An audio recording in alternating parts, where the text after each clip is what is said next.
20th, 2022, 501 Main Street, 5:30 PM. Could we also for the Pledge of Allegiance? I pledge allegiance to the flag of the United States of America and to the republic for which it stands, one nation, under God, indivisible, with liberty and justice for all. Item number 3, roll call. Crenshaw, Here. Alteid, Here. Garcia, Alenthal. Here. Andrews. Here. Tillman. Here. Bryant. Here. Greenwald. Here. 7 present. Item number 4, mayor's correspondence.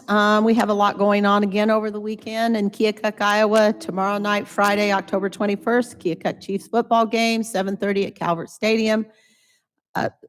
Tomorrow at the Keokuk Yacht Club, the Golden Rule anti-nuclear sailboat will be docking, and you can go visit, and they will be taking tours if possible. So it'd be a great thing for you to go and support.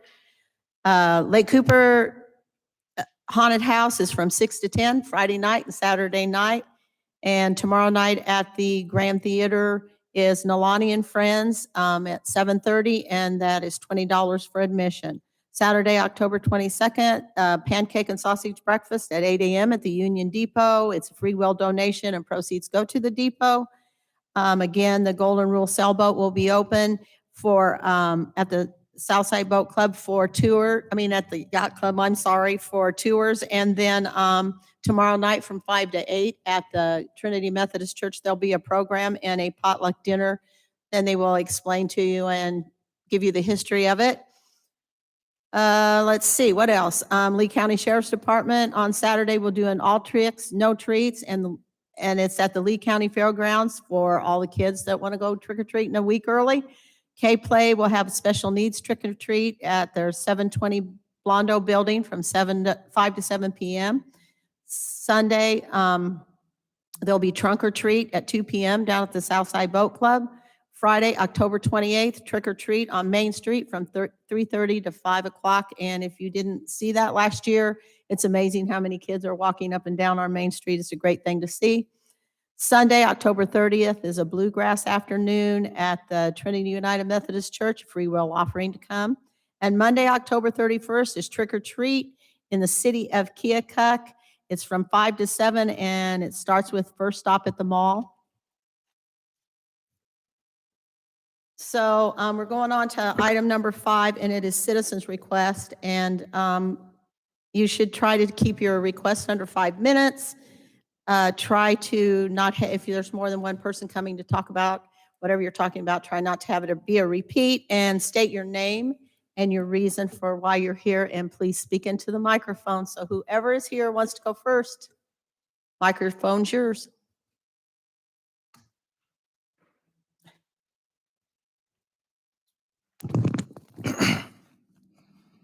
I still have to state my name and my address, right? Okay. Dustin Cackley. My address is 3186 Middle Road. My request is for information.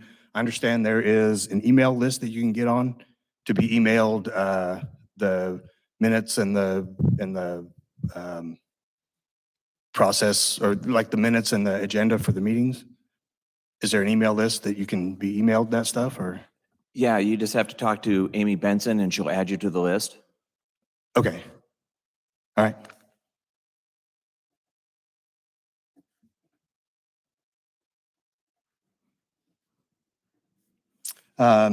Next question. I came to see my seat get filled, but I see it's not being filled right now. My question is, what is the process for running for city council next election? We will put out a notice of when petitions can be taken out. At that time, you come down here, you pick up a petition for whichever seat that you would be running for. At the next election, that will be 2, 4, 6, and both 2, 4, 6, 5, and both at large seats. So we'll put out a notice of when petitions can be picked up, and then you go out, you get the required number of signatures and turn those back in. Do you have a possible time frame of when that's going to be? I think it's in either in August or September that the you can pick up the petitions. August or September of next year? Yeah. Watch the newspaper or the city's Facebook page. Okay, thank you very much.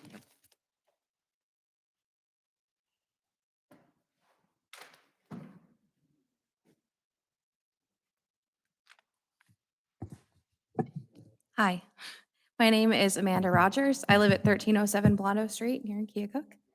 I am here, I'm the coordinator of the Best You Coalition, and I just wanted to give a quick update to City Council about things we're working on. We have a lot of really good, exciting things happening in Keokuk. We just held our first event.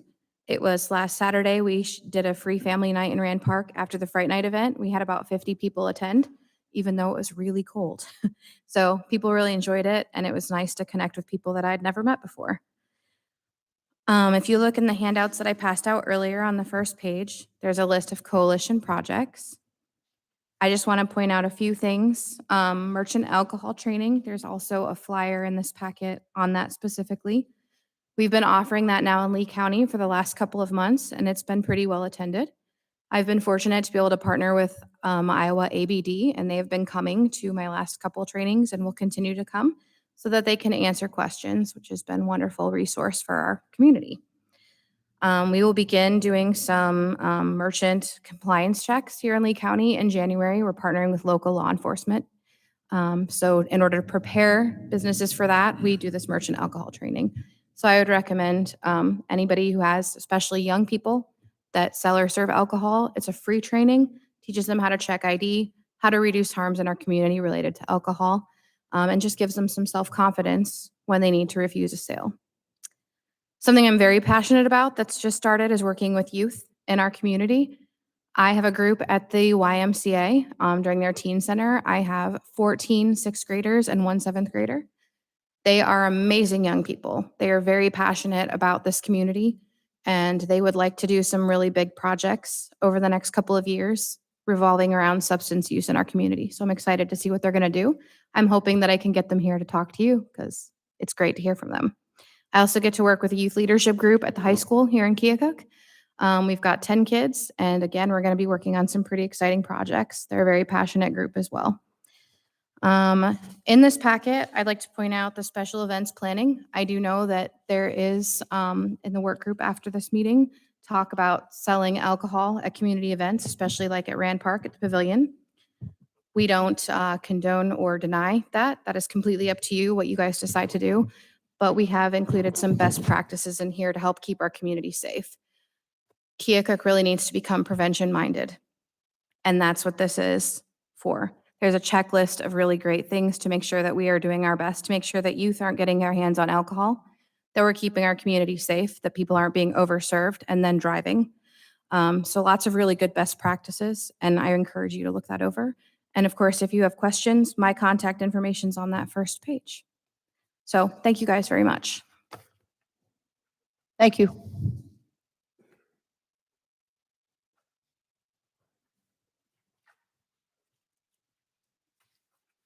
Joe Shimon, Keokuk, Iowa, Johnson Street Road. It's that time again. 35 days Thanksgiving.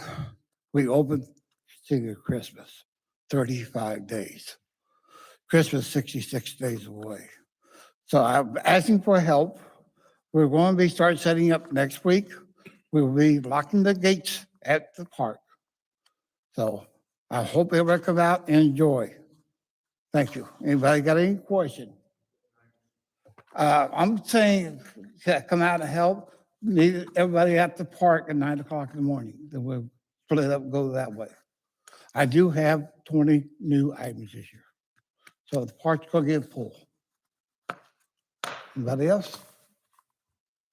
Thanks.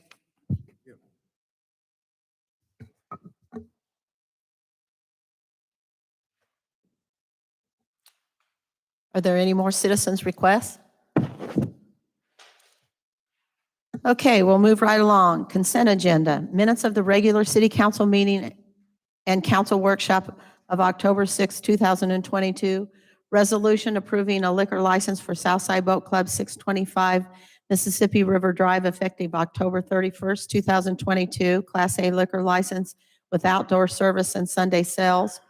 Resolution approving a liquor license for Los Tapatos Restaurant, 706 Main Street, effective November 1, 2022. Class C liquor license with Sunday services. Motion to pay the bills and transfers listed in registers number 5301 to 5303. Do I have a motion to approve the agenda, including the consent agenda? So moved. Second. Any discussion? All those in favor say aye. Aye. Opposed? Item number 7, now is a time and a place for a public hearing on a request to vacate and dispose of a portion of a platted, unimproved alley in Block 11, Hawkeye Addition, City of Keokuk, Lee County, Iowa. A public hearing notice was published in the Daily Gate City on October 14th, 2022. I am opening the public meeting at 5:41 p.m. We have received a request. Oh, Pam, do you want to? That's fine. Go ahead, Pam. Larry and Sandra Clay of Cleveland Avenue have requested to vacate a portion of a platted, unimproved alley in Block 11, Hawkeye Addition. The Clays own the property on both sides of the alley, except for a couple of lots in this block. The alley adjacent to those lots are not included in the vacation. The Planning Commission reviewed and recommended approval of the vacation at their meeting on September 26, 2022. Fees established for unimproved public right-of-way acquisition under 5,000 square feet is 10 cents a square foot. The amount for this area would be $480. There is also a $200 application fee to cover staff time, publication, and recording fees. The Hawkeye Addition is a subdivision that has really never been developed. It's behind the Elks Country Club. There's no utilities in that area, although in the resolution, I do put in there, and it's just a language that's in most of them, is that if there are any utilities, that we keep an easement on those, or any utility keeps an easement. Have any questions?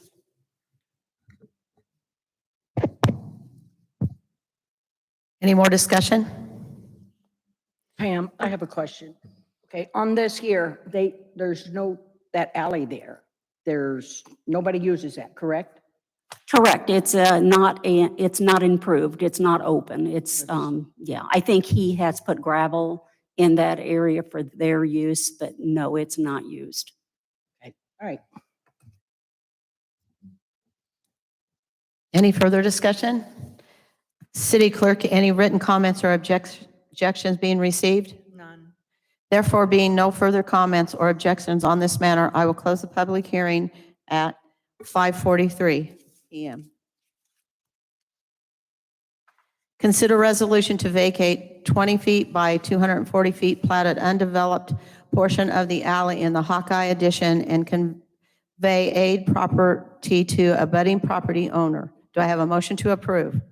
So move. Second. Any discussion? All those in favor say aye. Aye. All opposed? Item number 8, now is the time and place for a public hearing on a request to amend Title 20 of the Keokuk Municipal Code Section 20.30.0306, fences. A public hearing notice was published in the Daily Gate City on October 14th, 2022. I am opening the public hearing at 5:44 p.m. Midwest Industrial has requested the amendment of a height of fencing in an industrial district. I felt this would be an appropriate time to review Section 2060-0306 to make other amendments that have been troublesome with requests from citizens regarding height, solid or privacy fence in front yard, and location. The Planning Commission reviewed and made recommendations to the City Council at their regular meeting on September 26th. A public hearing notice has been published. I did submit the information to the council, a little late, sorry. The pictures I have on here, I just kind of wanted you to see what some of the fences are within the city. First picture is just an electric fence. That's probably almost 5 acres there. The second fence is a 6-foot fence in someone's side yard, but it's abutting a neighbor's front yard. There's the next one would be, it's a wire welded fence, and that would be considered to be in the city right away. It's too close to the sidewalk. The next picture is just a wire welded fence surrounding a pool. The next picture is the fence that is in the person's side yard that's actually abutting a front yard. Just a typical chain link fence, a farm type gate that that's in town. The next picture is of a nuisance fence that we've had quite a bit of issues with. Casey's working on that one. The next one is a 6-foot privacy fence in a front yard, which is illegal. The next one, there's just, like I said, there's various types of fence. There's barbed wire. This is an industrial district. That fence is probably maybe 8 feet tall. There's other barbed wire. They're in industrial districts, and then there's one that's 10 to 12 feet. The request actually was to install a 10-foot fence in a industrial district, which that actually is not in our code. They can only go up to 8 feet with 1 foot of barbed wire. So what I have done, or the Planning Commission recommended, is that we do allow 10-foot fences within a industrial district with a foot of barbed wire if they so chose. We have changed, there would be a permit fee. There has never been a permit fee for a fence permit.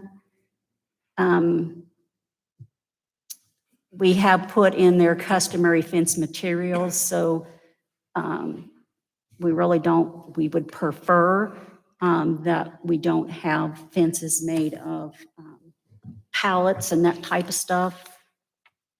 There's prohibited material that we put in there that's more or less just to cause injury or to humans or animals, and except for there is exceptions for the barbed wire and electrical charge for farms type fencing or around utilities and that type of situation. I don't really think there's really much else has changed other than the height, location, and vision of the fencing permit. They did recommend that we allow privacy fencing no more than 4 foot in a front yard, and just the height of the fencing in the industrial districts. We did add swimming pools in there.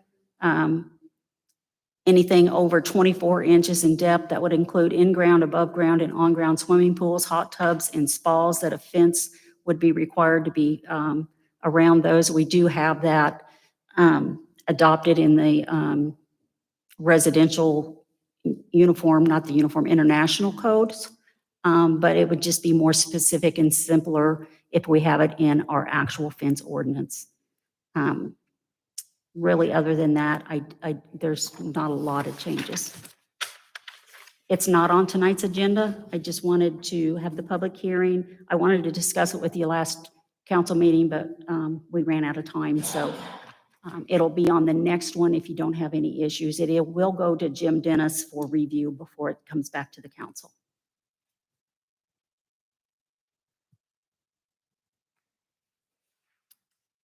Any more discussion? You said that there's not currently a fence permit fee right now, There is not. and it says on here it will be set by resolution, but do you have like an idea in mind? So like $50, or how much are you thinking? You know, I don't honestly have to spend a lot of time on reviewing the actual location. So I was just thinking maybe 25. Okay, thank you.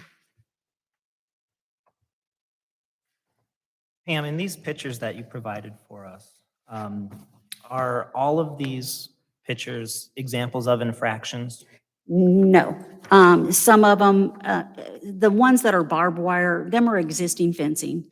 And if they're on the property line, they actually would not be able to be reconstructed that way. So if something happened and they actually, there was an issue with them, they would have to be moved back maybe 5 foot from the property line in these industrial districts. But no, you can do a wire welded fence. You can do a tin type fence. Really, the only actual violation was the 6-foot fence in the front yard, the nuisance fence, of course. But the rest of them are really not nuisance violations. So the example where it's a side yard to one house, but the abutting neighbor is the front yard, that one is Yes. not a violation. It is not a violation. And that's one thing that is in the current ordinance is a description of yards and how the orientation goes. I will put that back in there. I just wanted to review that a little further to make sure it actually covered our situation. Okay, thank you.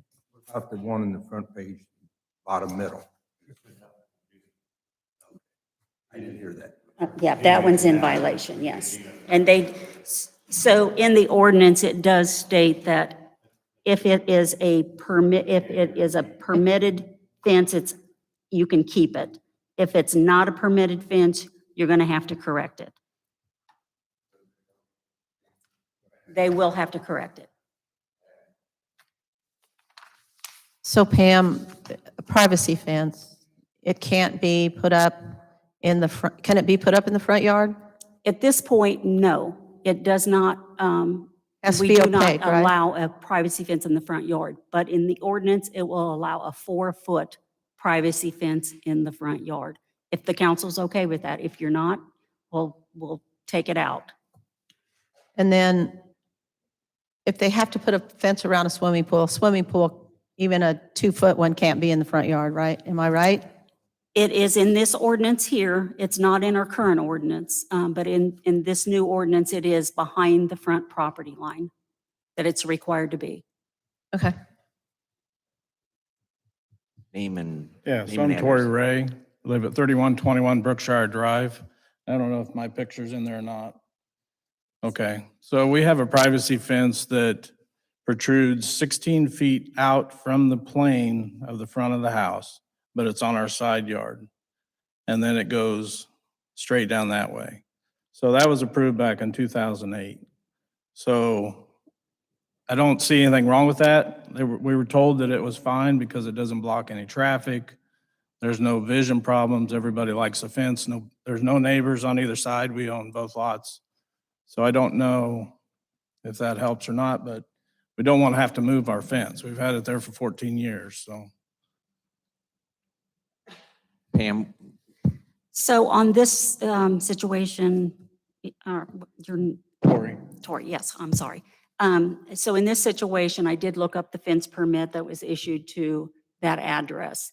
On that particular, and I told Mr., I'm sorry, Ray. what's your last name? Ray. Ray. I told Mr. Ray that, it was much as my fault for not reviewing it as well. This is when we first started issuing permits. And it just had that it was I don't know if it said wire welded or Yeah. private or the other type, a chain link, but it had both types in there. So I did not specify, or they did not specify, and I did not ask where the privacy fence was going to be located. I just assumed it was going to be the wire in the front and then the privacy in the back.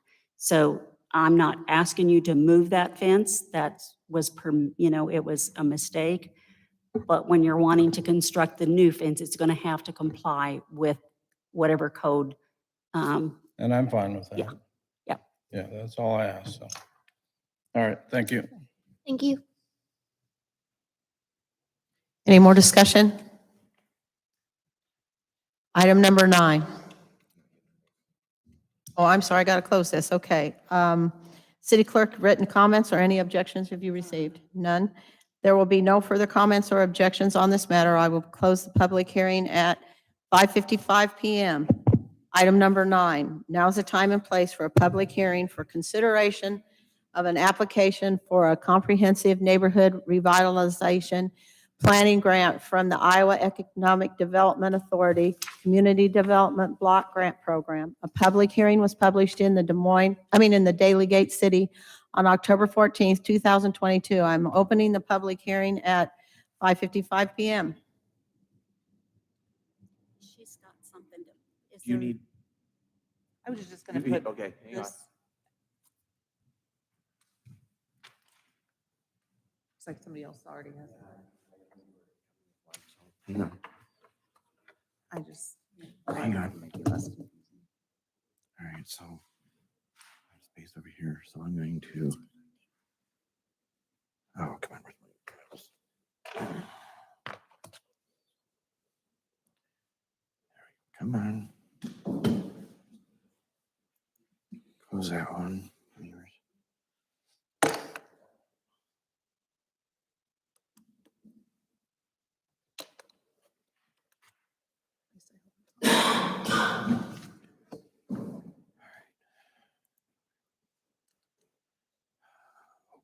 Open, there we go, open. And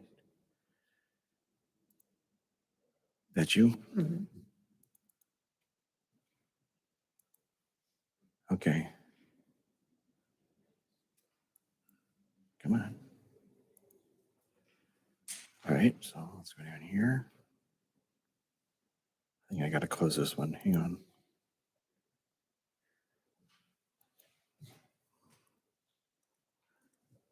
What else do I got here? Close that one. Now let's get you going. Start slideshow. All right, let me get them up on the. Thank you.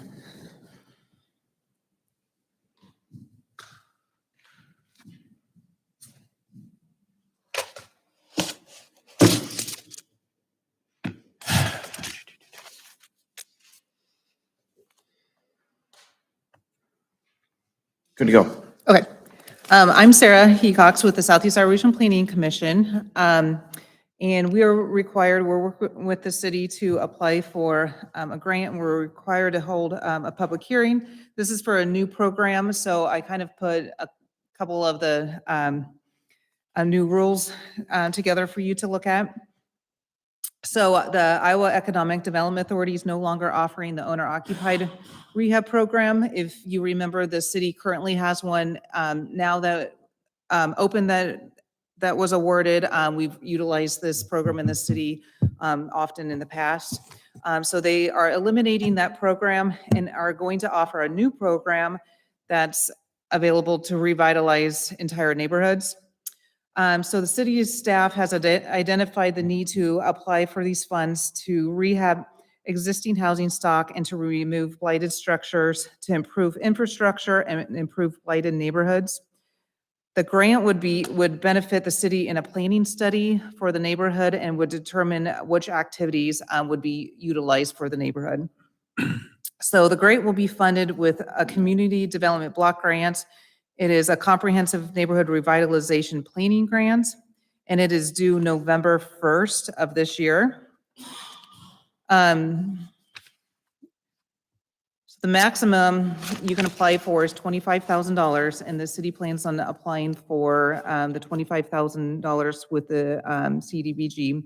There is a 15% local match from the city. The grant, as you're familiar with, these grants have to benefit LMI individuals. So this is 80% of HUD's published income limits for each year. And so the individuals that would be benefiting from this program would have to be below these incomes. City of Keokuk is around 61.9% LMI, which is helpful. We would still have to make sure that neighborhood that we're in we're still meeting the needs of LMI persons. The grant will take place in Keokuk. There will be no displaced persons for the planning grant. And then if this is awarded, the city will have to adopt the residential anti-displacement relocation assistance agreement, like you're familiar with the CDBG grants. So the nature of this grant would be to put a plan together to address housing issues of LMI individuals and to revamp the neighborhood. So this is just the planning grant. And then the state will award 5 to 6 planning grants, and then you will use the funds to figure out which of the issues that need address in your neighborhood. So they are allowing the owner occupied rehab, so you can continue doing that activity. But they've opened it up to building facades, parks, sidewalks, trails, stormwater, community facilities, water sewer upgrades, curb and gutter, demolition, and streetscape improvements. So they are wanting to see the whole neighborhood revitalized instead of just kind of those individual homes like they had in previous years.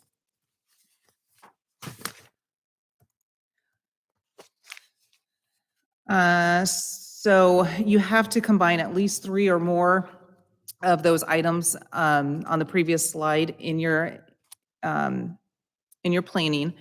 And then out of the 5 to 6 that are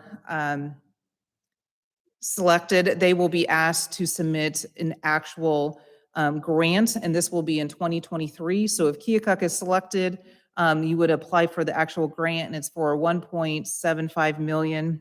There is a local match for that of 15%. And then it would be a 2 to 3, or they would have award 2 to 3, and it would be about 3 to 4 grant year. So this year we're applying for the planning part of it.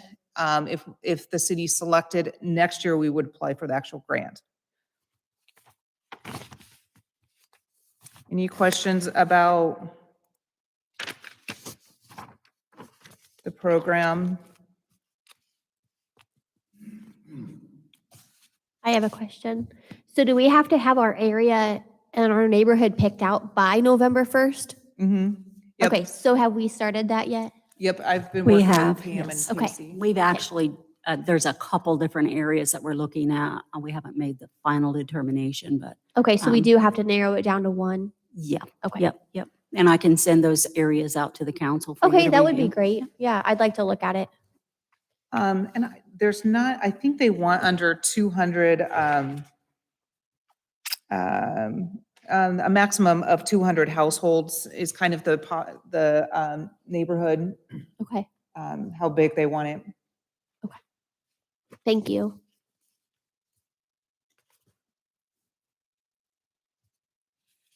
Any more questions? Any further discussion? So also at my public hearing, I have to address a housing needs assessment. And I've worked with this with city staff as well. This is just for the purpose of the CDBG grant. And I will just summarize this. So the median household income in Keokuk is lower compared to that of the rest of the state. And Keokuk also has a significant amount of residents living at the poverty level. Lower incomes can result in homeowners paying over 30% of their income towards housing. And then they also struggle with keeping home repairs up. Maintenance gets deferred, and the housing stock may fall into disrepair. Renters may also live in substandard units or pay more than 30% towards their rent. And then also individuals may have trouble moving into home ownership due to a lack of down payment. Other housing needs of LMI individuals is that the Keokuk's housing stock is old compared to the rest of the state. Many of the older homes are costly to repair to the homeowner. They're not energy efficient. And some of the homes are beyond repair or even abandoned and are unsafe to the community. Other community development needs would be that the city has identified the aging population of their community and has seen a strong demand for senior housing. There's also a need for market and affordable rental units, and then maintaining current housing stock by adding more housing, and then addressing the current housing in the community. Activities to help address these needs The city of Keokuk offers different programs to citizens. They are a member of Great River Housing Trust Fund. It allows low-income individuals to apply for rehab. They also partner with USDA Rural Development. We've partnered with them with Housing Trust Fund, which allows the funds to go further for the homeowner. Also, we have an affordable housing program through Federal Home Loan Bank. The city has utilized the community development block grant programs over the years. And then Great River Housing also allows individuals to apply for down payment assistance. So that's a way to address them to move into home ownership. And then they have development funds to create new housing. And then also for upper story, we've awarded 2 developers to create 3 upper story units in downtown Keokuk. And then also with the development, we've worked with Habitat, that partnership to help with infill lots. So those are some of the needs and ways we can address those as well. Now I'm done. Any questions? Any more discussion? City Clerk, any written comments or objections been received? There being no further comments or objections on this matter, I will close the public hearing at 6:06 PM. Consider resolution holding a public hearing authorizing application for the CDBG Comprehensive Neighborhood Revitalization Planning Grant through Iowa Economic Development Authority. Do I have a motion? So move.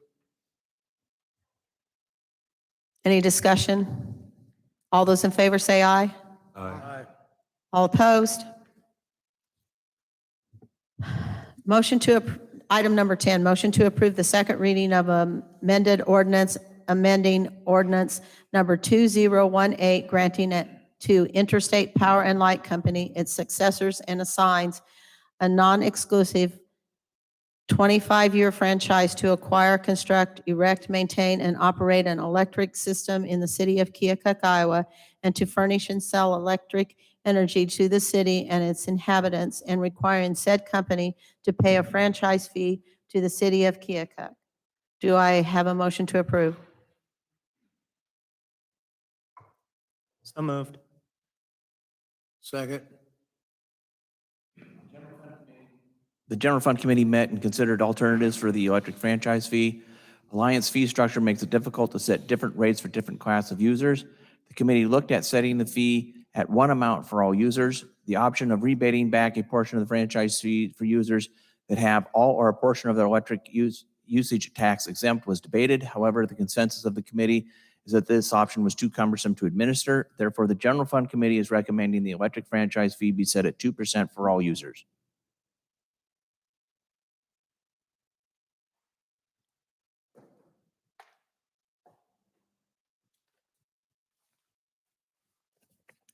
Hi, my name is Miranda Goings. I'm the plant controller at Amstead Rail here in Keokuk, the Griffin Wheel plant.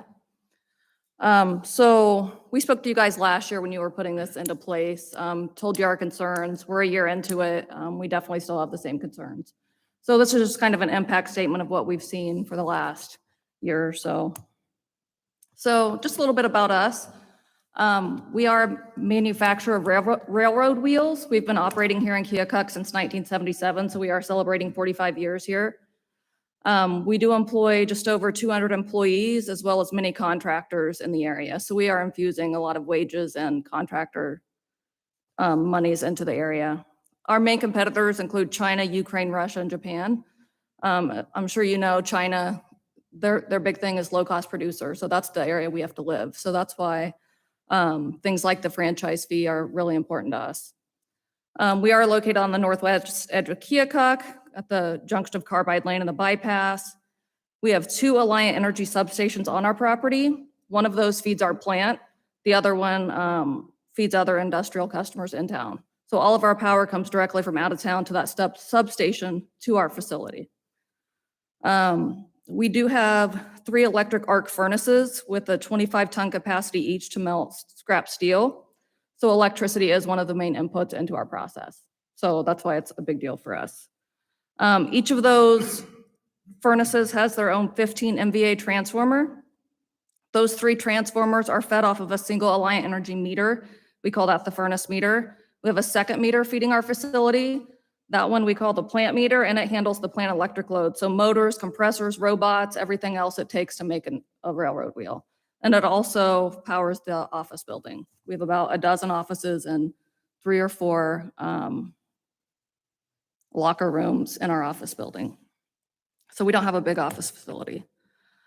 We are one of the largest electric consumers in the state of Iowa, and we know that because Alliant Energy sends us a letter each year stating we purchased one of the 20 largest amounts of electricity from IPL, and that's as measured in kilowatt hours sold. So we're one of the largest in the state. We have a very unique tariff and billing structure. So a large part of our bill is called a regional transmission charge, which I'm sure most of you aren't aware of because you're probably residential, and I haven't seen a residential bill. It's probably not a big portion of that. But this is a pass-through directly from ITC Midwest, which is the transmission company for Alliant Energy. And it's a direct pass-through from ITC Midwest to Alliant Energy for the transmission lines from the point of generation to our substation. So it's just to get the power here to Keokuk. Nothing inside of Keokuk to get the power here to Keokuk. And Alliant Energy, nor us, has the ability to have any impact on that. It's all handled between ITC Midwest and the Federal Emergency Regulatory Commission. So there's no way we can lower that. There's nothing we can do about that. And that accounts for about $3 million a year in charges to us. 2% of that is $60,000 that we're paying a franchise fee on. We'll talk about a little later about why we've never done that before. So the local option sales tax versus the franchise fee. What's the difference for manufacturers here in Keokuk? The local option sales tax is 1% of non-production usage. So all the electricity that went into making a wheel, we didn't have to pay that sales tax on because it's going into the production. That's how all sales taxes work. When we're buying anything that goes into the production of our material, no manufacturer pays sales tax on that. It's to encourage manufacturers, make us cost competitive with people like China. So how that process works then is we would self-declare our production usage annually or biannually to Alliant Energy, then they would exclude that from the local option sales tax calculation. And the way we would declare that, we had a study done by Alliant Energy, and they would look at every piece of equipment in our facility. That's every furnace, every motor, everything, comprehensively looked at that, said how much does each of those make up of our total electric usage. That was considered our production usage. We didn't pay sales tax on that. We do have those 3 electric arc furnaces. That makes up over 85% of our total usage. And then everything else on the plant side that we use, the robots and stuff, makes up an additional portion of that. The franchise fee, on the other hand, is 2% of non-production and production usage. So it's all the usage we have at our facility. So the impact of that, a 1% increase from the 1% local option sales tax to a 2% franchise fee is not a 1% increase on manufacturers. For us, it's 74 times higher, meaning for every $100 we paid before, that's $7,400 we're paying now. So just that's the difference between the two for manufacturers. So we're now heavily subsidizing other Alliant customers, we feel, with the new process. We are located on the edge of town. There's not a footprint for us, for Alliant, for us in the city limits, basically. Very little, if any. But yeah, we're getting the 2% franchise fee to help subsidize all the other things.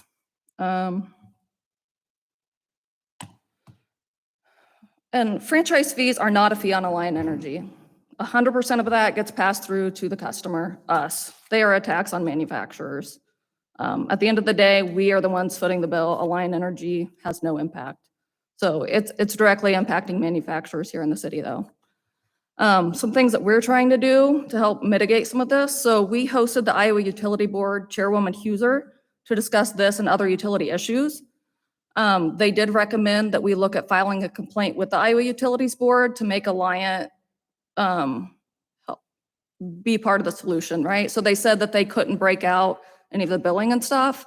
So we're working with the Iowa Utilities Board. We may need you guys because you guys are the ones that are kind of requesting that. So we would definitely file if the board recommended that, but if they recommended you guys would file with the utility board a complaint, we would appreciate that.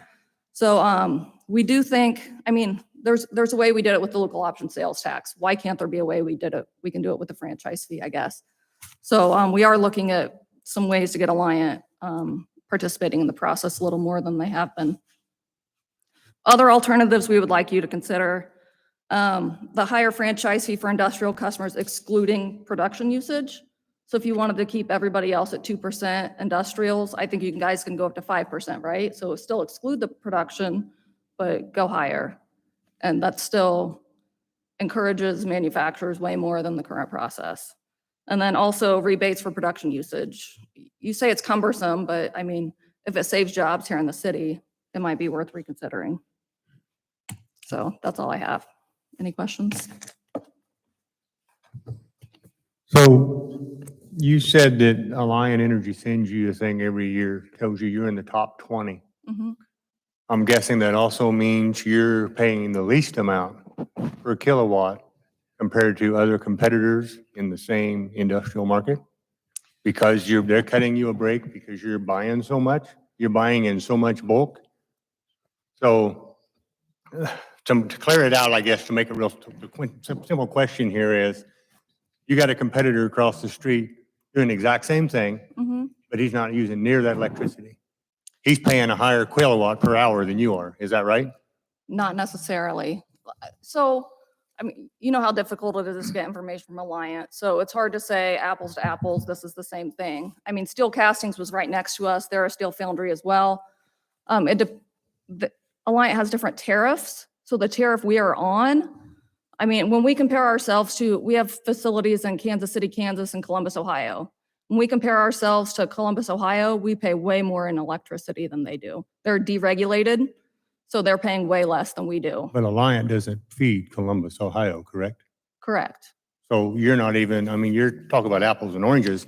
That's a whole different electric company. That's like saying Walmart sells different than Hy-Vee does.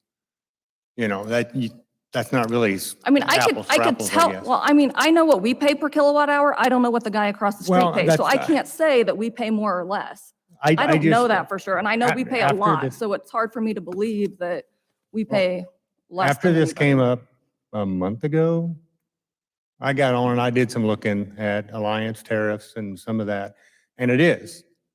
If you look at the way they sell it, and I'm definitely not an expert on it either, but the more electricity you use, the bigger break you get.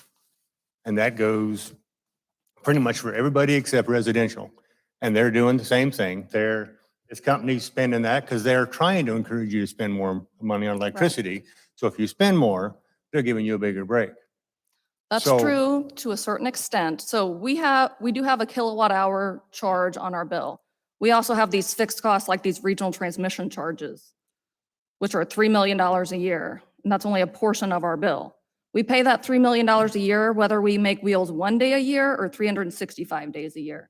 So what happens if we hit another slow stretch like last year where we were running 12 days a month?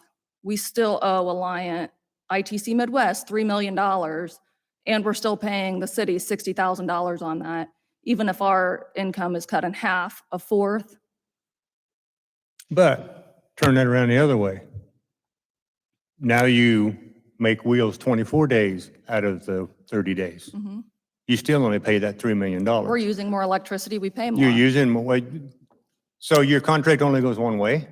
You pay $3 million if you don't use it, but if you do, that goes up. Our kilowatt hour usage also goes up, and so we're paying more. So you just have a minimum of $3 million.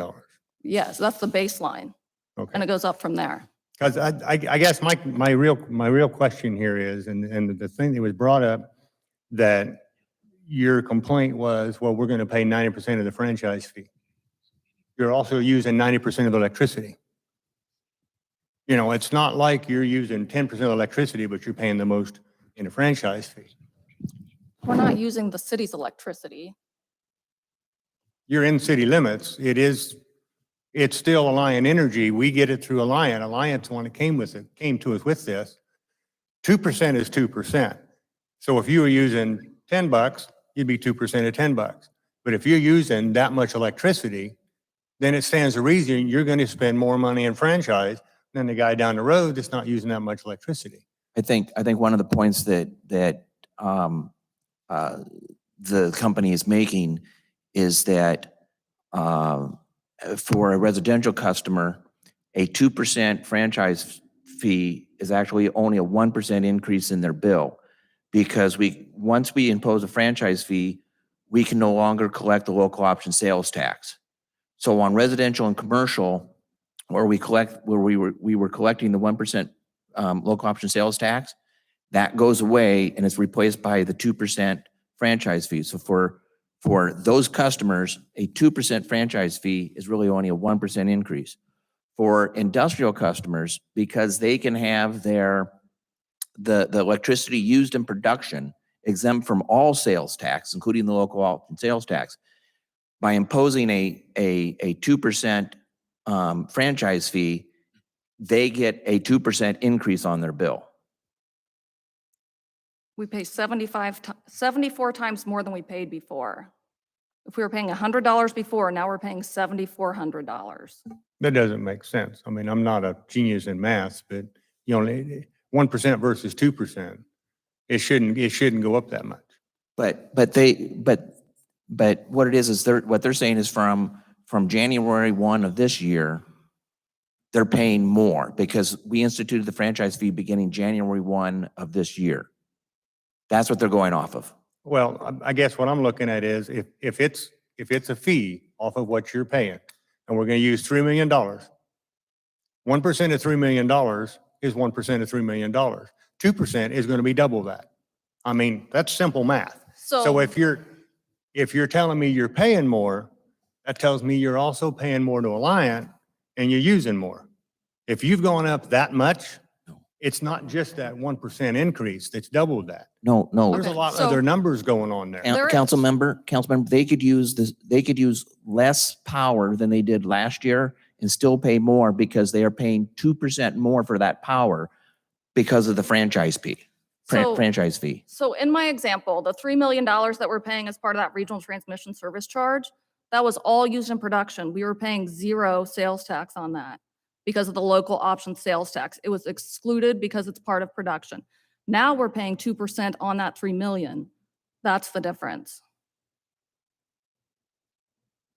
That's still, I fully don't understand that, I guess, because my understanding is the franchise fee is 2% of what you pay for electricity. That's Correct. currently what it is. Everything, the entire bill. Exactly. Yes. Right. And the sales tax was only on the electricity that they was using that was not in production, So our office correct? building, we Or the paid local transmission option sales lines. tax on our office building usage.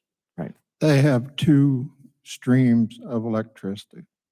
One of them, you're already paying 1% Correct. local option sales tax. Yes. And the other, you're paying nothing or what? Correct. Now, you put in the 2% on both of them. So one of them will go up another 1% Correct. for a total of 2, and the other one will go from 0 to 2.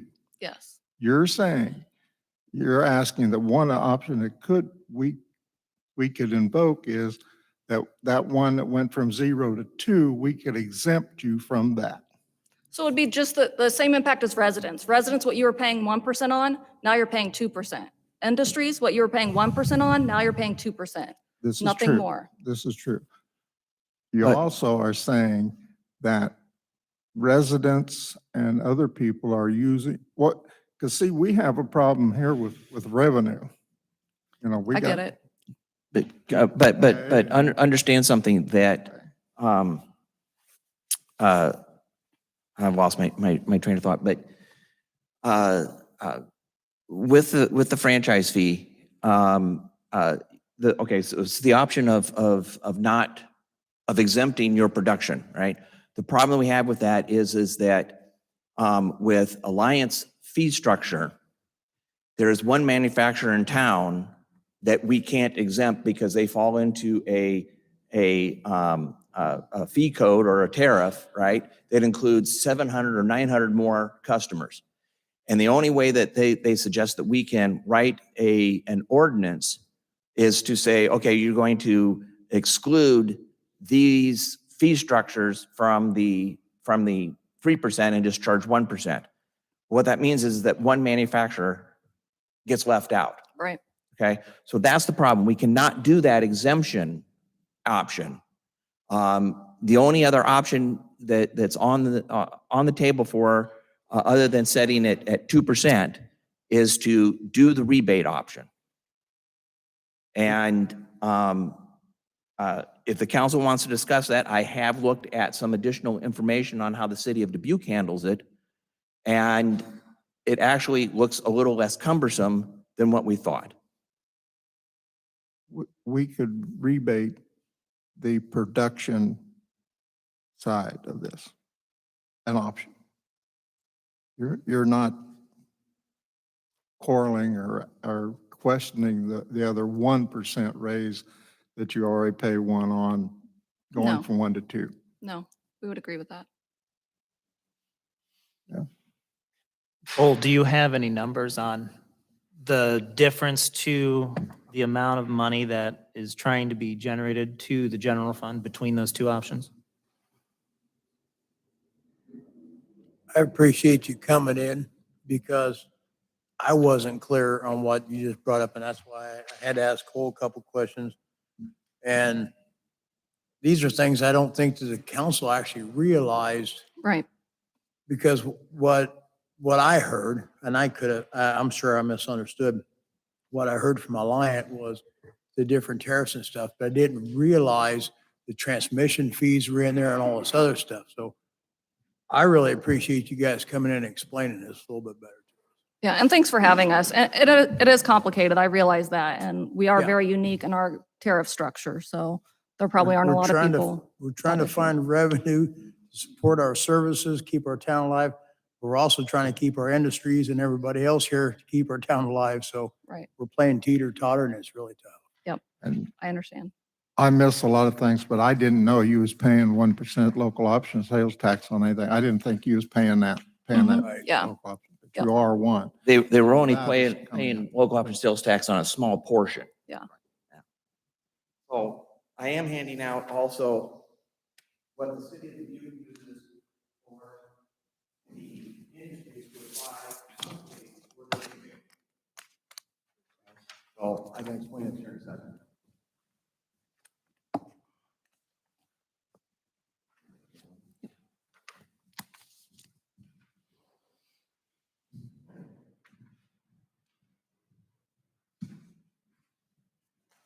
So the first sheet I handed out was supplied by Alliant Energy. What I asked them to do was to separate out. Yeah, I give back there. Did you want one, Miranda? No, I got an extra. So, so what I did is I had them separate out those that are exempt from, those that are tax exempt and those that are not tax exempt. So the first column is total usage by percentage of or total amount by percentage of franchise fee. The next one is the amount not eligible for tax exemption. Okay, so they would not be eligible for a rebate. The third column is the amount that is eligible for a rebate. Okay, so if you look at the 1% and the line across there, 1%. If it was 1% across the board, you generate $370,659.17. If that's our base, that's what we bring in. Right now, we have the franchise fee set at 1.5. So based upon the 1.5, they estimate $555,988.76. Down at the very bottom, I did some scenarios. So if we did a 3% fee for the non-eligible, that would generate $416,577. And we set and then we rebated back to 1% for those that are eligible for tax exemption. That would leave us with $231 $231,800 for a total of $648,777. Okay? If we did a 3% and 1.5%, so again, we set the franchise fee at 3% and rebate back 1.5% to the industries. That generates $764,277. If we go with 3.5% for the non-eligible and 1% for the eligible, that then generates $717,806. Remember, our target is around that $700,000 amount. So you're looking at least 3% and 1% for the rebate or how setting it up. Now, again, the franchise ordinance would be set at 3% across the board, but then you would write in into that ordinance a section, and I have it here somewhere. Well, anyway, okay, here it is. So that basically what it is it says that if you are exempt under Iowa Code Section 423.3 from the tax imposed in Section 423.2, then you could get a rebate. Okay, so what it is you can't have somebody that comes in and says, well, hey, I want that rebate. Well, were you tax exempt for manufacturing? Or are you tax exempt as a government entity? Well, no. Well, then you don't get the rebate. Then I have the franchise fee policy, rebate policy from Dubuque.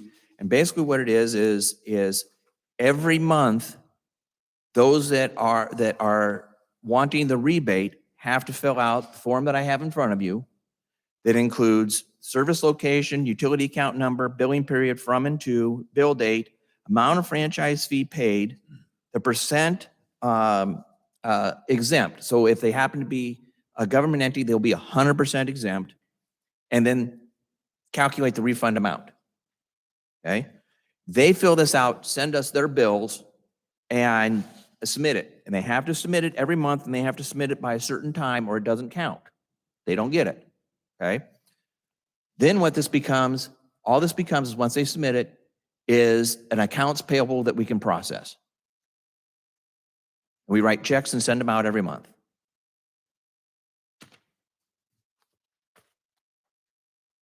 How does that sound? Sounds good. Sounds fair. So what percentage is your electric bill compared to your income? I mean, like, I can tell you my electric bill is about 8% or 0.8% of what I make. I don't have that information. Because, so your electric bill, you've got electric bill, you got a water bill, you're going to have, equipment costs, upkeep, things like that. What percentage of that is your electric? I don't have that information. I don't know that off the top of my head. You don't know what your annual bill is? You spend $3 million. I know what my annual bill is. So you spend $3 million a year on electricity. No, we don't. That's a portion of our bill. A small portion of our bill. Well, what do you spend a year on electricity, roughly? Close 9 to 10 million. Okay. But what percentage of that then is your operating budget? She didn't bring that information with her, so I think it's unfair to expect her to come up with, hold on, with that number off the top of her head. So if we want them to give us that answer, they can research it and bring it back to us later. But she's already answered twice that she doesn't have it. So I don't think we should expect her to answer that right now. But if you want to know the answer, we can ask for it later. My question is, we're wanting regular taxpayers, regular citizens to pay this regardless. They may or may not be working. They may get laid off. They may be on, my mother-in-law is on fixed income and things like that. We're going to charge this across the board to them. No chance of rebates, no chance of, hey, we had a really cold month, so we paid $400 more this year because we got an old house. We discussed how many old houses we've got. They're going to pay that regardless.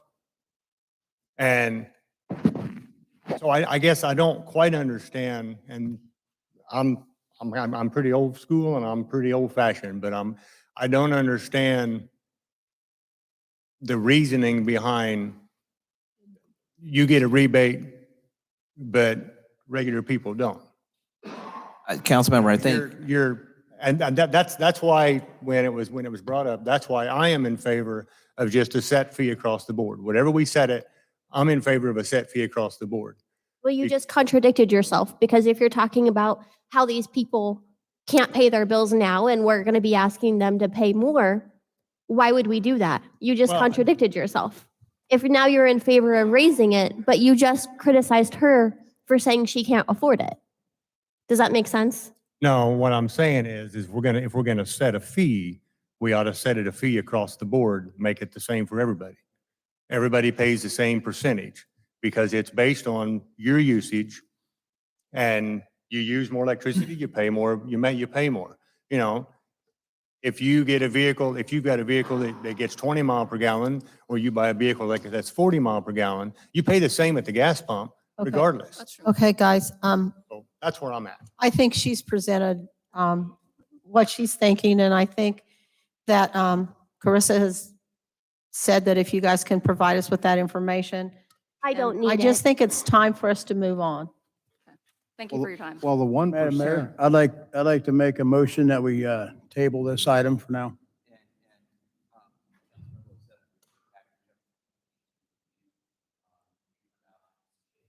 Mhm.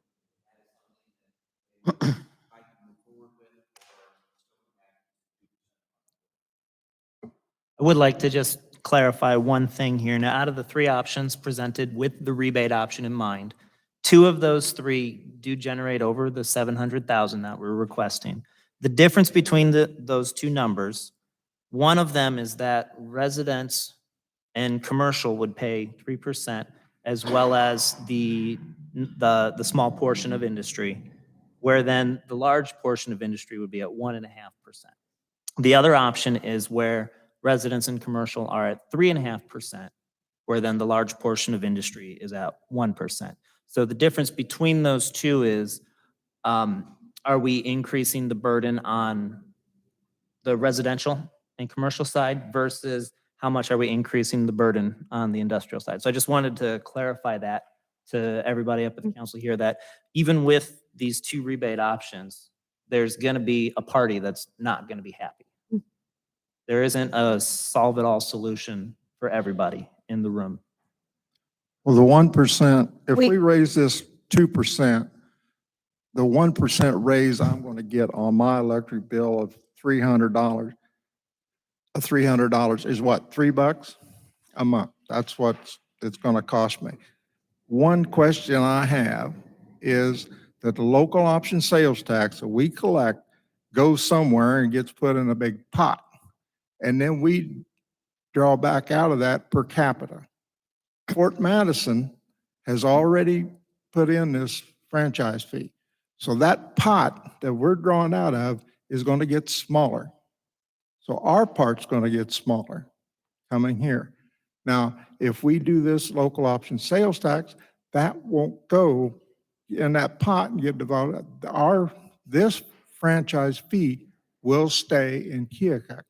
And I think So- it's important Okay. to note that we already have a 1.5% franchise fee in place. So it's Yes. not a matter of none versus anything. It's just, is it 1.5 across the board, or how do we change it to get it to the bottom line that we needed it to be at?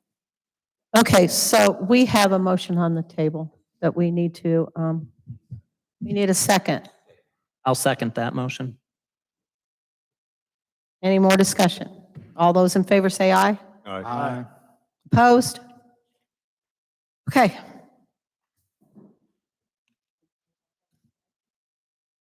Item number 11, consider resolution adopting 457 deferred compensation plan, Mission Square. Do I have a motion to approve? So moved. Discussion. Asked to have established. The plan is with Mission Square, also known as ICMA Retirement Corporation, Deferred Compensation Plan and Trust.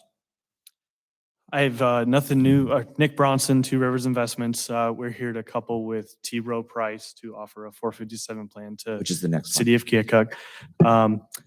I have nothing new to present. I just wanted to show up and see if anyone had any questions for me before you guys put a final vote toward it.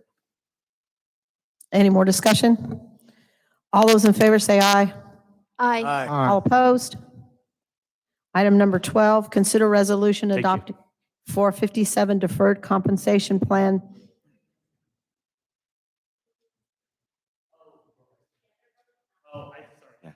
It's all right. T-Point Row Price.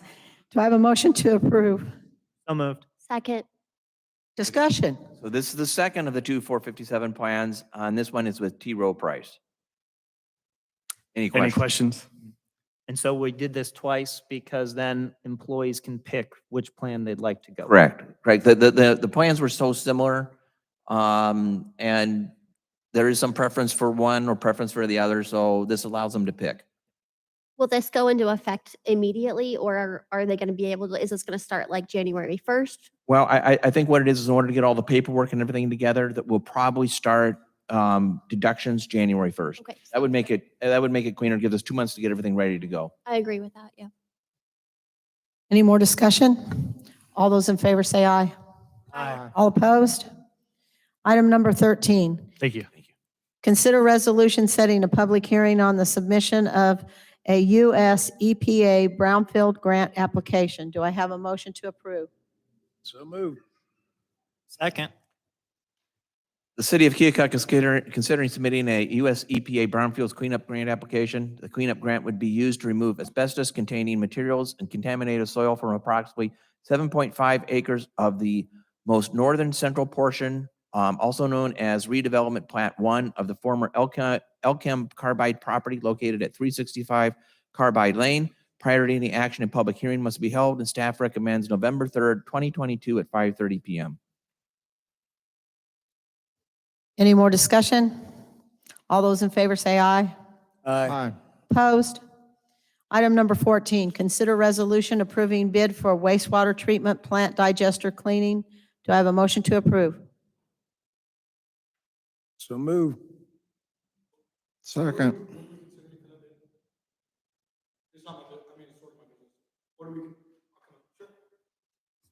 What are we considering for that bid?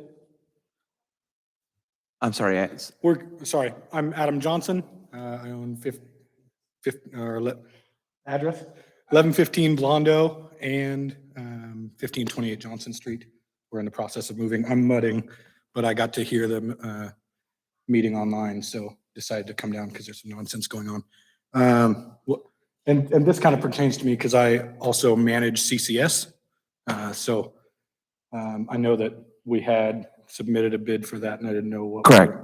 And there were three bids submitted, so I'll go through this here. Yeah. Okay, bids were taken to clean out the digester at the wastewater water pollution control plant.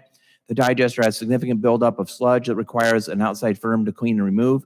3 quotes were received. Each gave a price per day for the cleaning with a minimum of 10 days. Glenn Meyer quoted $3,000 a day, which was the lowest of the 3. He's estimating, again, a minimum of 10 days and a maximum of 30, he thinks. Yeah. Yeah. So it depends upon what they find. We'll tell you that this amount is not factored into the budget. However, it is assumed that contractual services for sludge hauling will now be greatly reduced due to ADM shutdown, and then that line item can absorb the expense. Before we go any farther, we don't have a second. Thought we did. No? Oh, okay. Can I interrupt again? Or am I out of order? Wait just a minute. I don't know what the rules are. We have, who? I made Okay. a motion. He made the motion for the first. We need a second. We need a second. We don't have a second. Okay. Thank you. Now we can go on to discussion. Can I So- jump up now? What's that? I guess I just need somebody to just motion to me when I can stand up again. And I'll do that. So do we have any more discussion? Yeah. So you discussed this bid 3 months ago. when we originally went out. And then my information, my quote numbers were published to the world. And then we asked for another bid, and that's not cool.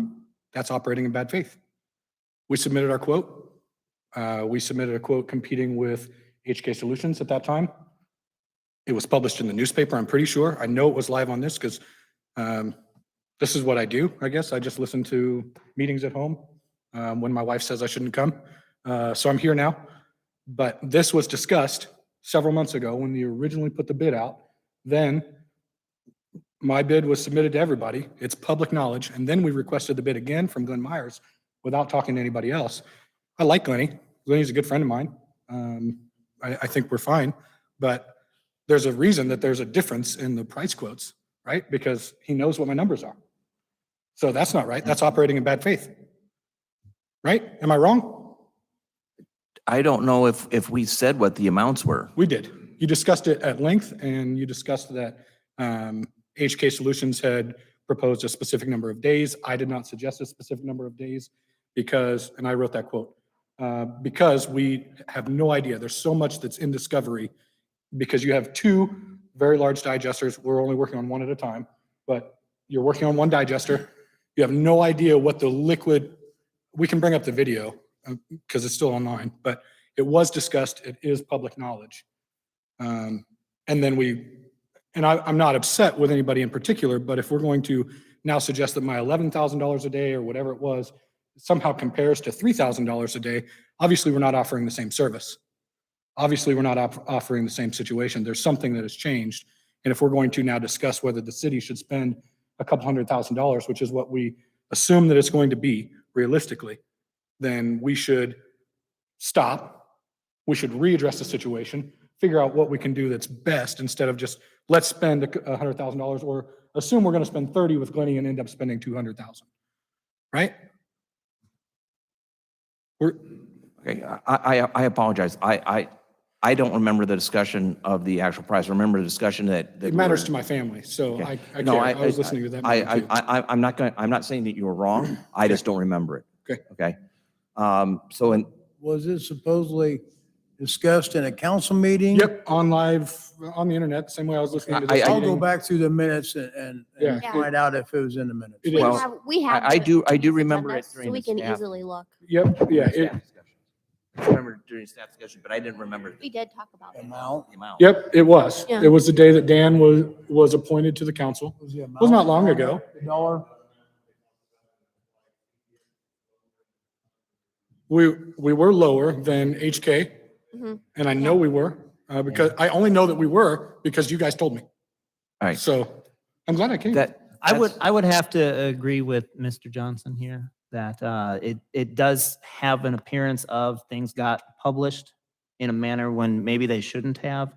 And then we accepted another bid, and that I don't think that sits well with me. Just that process, not the bottom line outcome, but the process, the fact that some party had an unfair advantage. So my question now is, are we able to just do a new, say, vote no to this and just do a new proposal and all interested parties have a fair opportunity to resubmit? With the motion on the floor, I would recommend that now everybody vote no on the motion.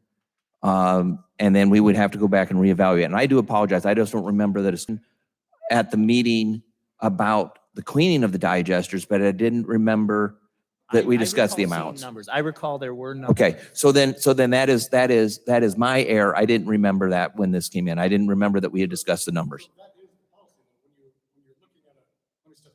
Correct. You're correct. What it is that was improper to publish the numbers and then take another bid. You're absolutely correct. Okay. That is staff's error.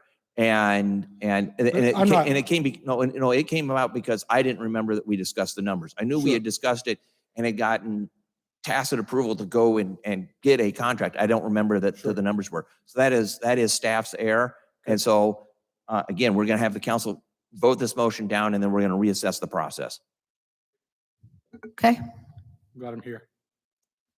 So right now we have a first and a second, and I don't think we need any more discussion. Can we, all those in favor say aye? All those opposed? No. Nay. Oh, Okay. Item number 15, Motion to approve to appoint at-large council member. So moved. Second. After the candidate forum, Shelley Altman's was the highest average score of the 4 candidates. A motion to appoint Ms. Altman's needs to be made at this meeting, though Ms. Altman's could not be sworn in until the 24th due to her having prior obligations on the 20th. Any more discussion? All those in favor say aye. Aye. All opposed? Item number 16, boards and commissions. We have 2 appointments for tonight. Rand Park Pavilion Commission, Jason James, term to expire 10/22/25. Grand Theater Commission, Diane Kearns, term to expire 11/5/2025. And then then a second notification on Park and Recreation Advisory Board, and a first notification on the Rand Park Pavilion Commission. So we can do an omnibus motion for the 2 that need to be voted on tonight.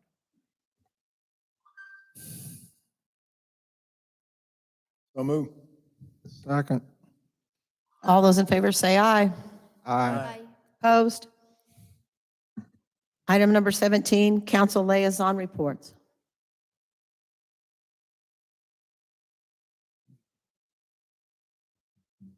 I have one report with the Cultural and Entertainment District. They have met with the Rolling on the River Committee, and like so many things in our community, the volunteer base is dwindling.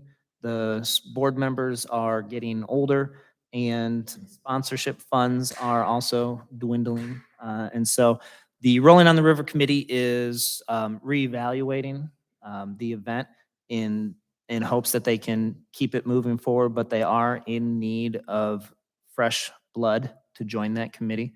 So if there's anybody out there who has a passion for Rolling on the River, and blues music or just music, live music in Keokuk in general, there is a need for people to get involved with that committee, and it needs to be soon. Any more reports? Item number 18, staff reports. All right. Update on hospital and EMS. Staff met with the 2 ambulance service providers in our area to determine alternate landing sites since the hospital helipad is closed. The services will look at 9 proposed sites for suitability and get back to staff. I believe we used one yesterday. The sites would then be numbered so that requests for transports can be easily dispatched to the proper site. The services will also provide daily flight status to LECOM so that operating services are paged first. Staff will also be working with Lee County to establish a common channel so that police, fire, and ambulance can communicate together. Additionally, I found out yesterday that the CEO for Great River, which is now Southeast Iowa Regional Health Systems, resigned. I had been working with him on possibly expanding hours for urgent care. I have talked with the interim CEO, and what he will do is get us some numbers, estimates on what they think it would cost to run urgent care 24/7. That is part of the mayor and I's attempt to then get some one-time funding for be able to fund 24-hour urgent care for at least a year until such time that we could possibly get another provider into the hospital for a rural emergency hospital. Any questions on that? Okay. Southeast Iowa Development Center, there's been some interest in the development center. One possible tenant is looking at space for 40 to 80 people for a 2-year project. There is usable space that can be built out to accommodate the project.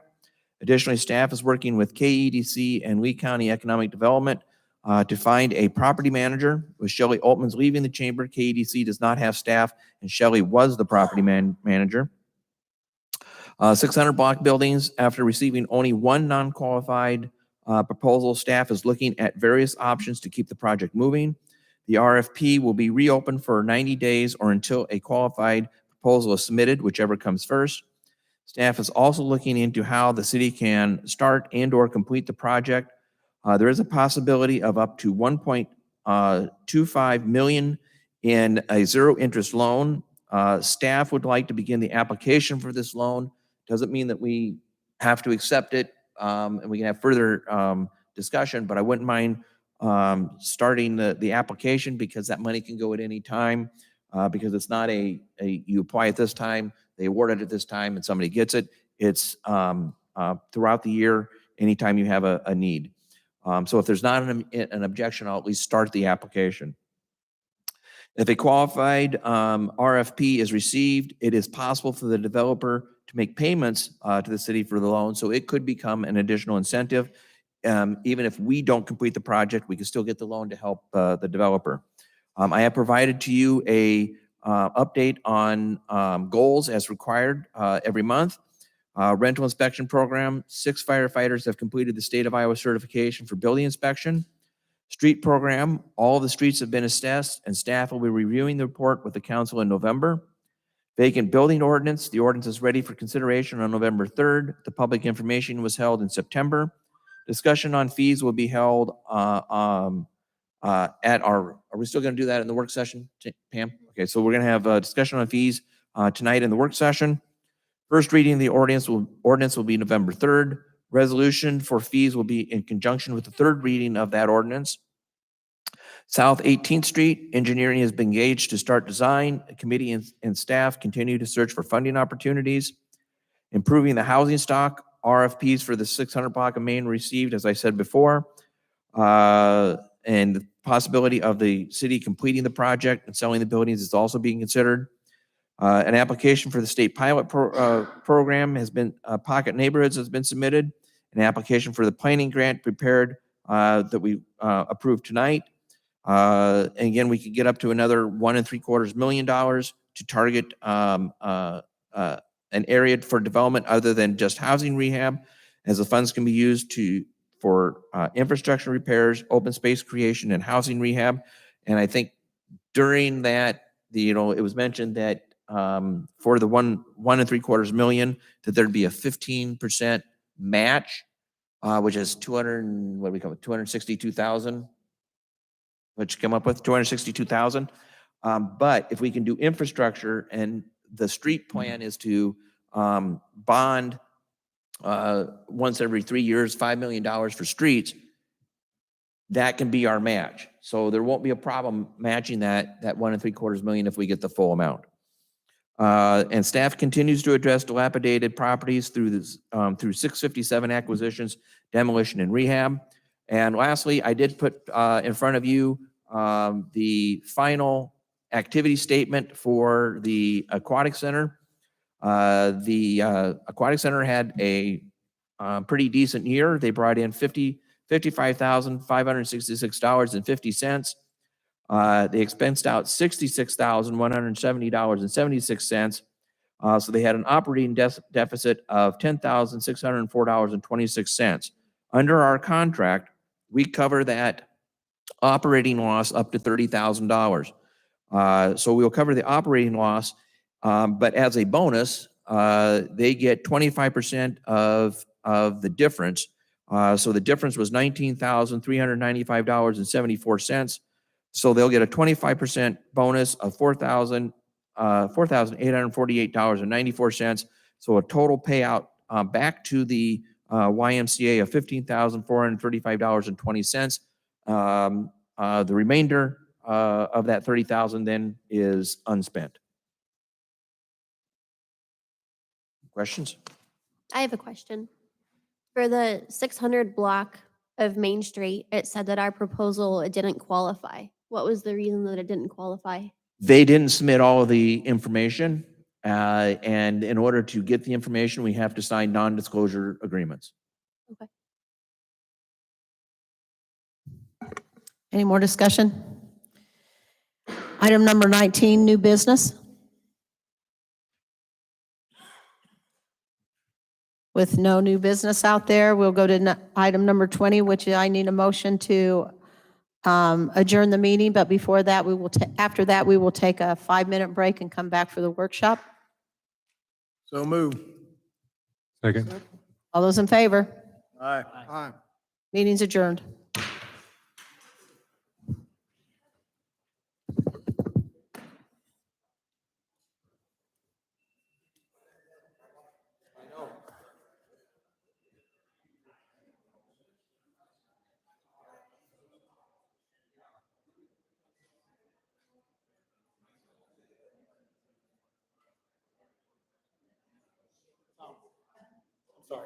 I'm not trying to throw you under the bus. So, and maybe bring them in, we do it from the other time. We're part of it. I just know that, oh man, and I think it's maybe even been released. Yeah, it was discussed. So, that's how I knew that I won. I was like, oh, well, we won, but not really. Because they didn't prove anything. So, okay, well, Tom said it wasn't. So, we move on. No big deal. Maybe it's a problem for you two. Oh, okay.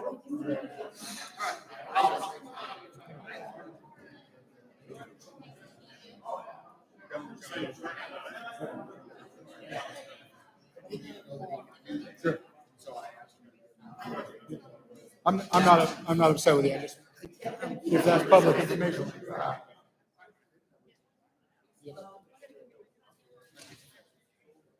All good things. It's okay. It's okay.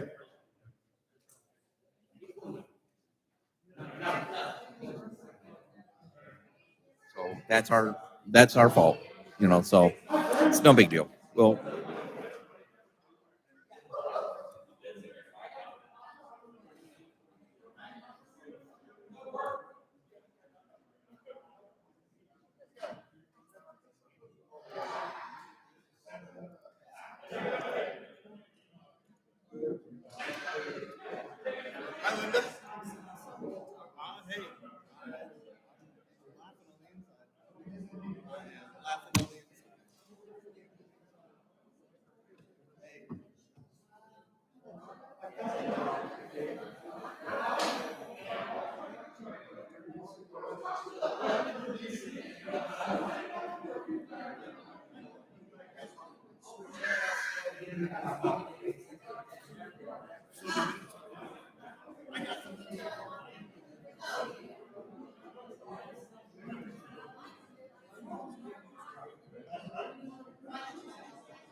Hey, I'm here. It's important to me. It's important to her. I understand. Like a train wreck in here.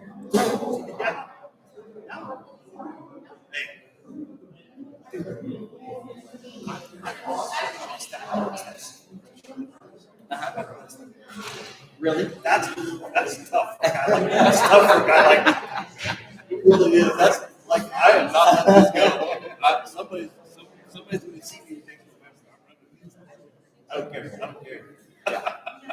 I can't, I mean, less than half. No, it's not.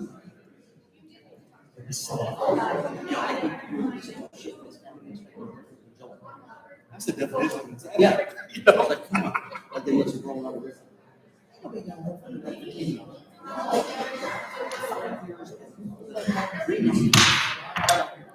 Here we go, guys.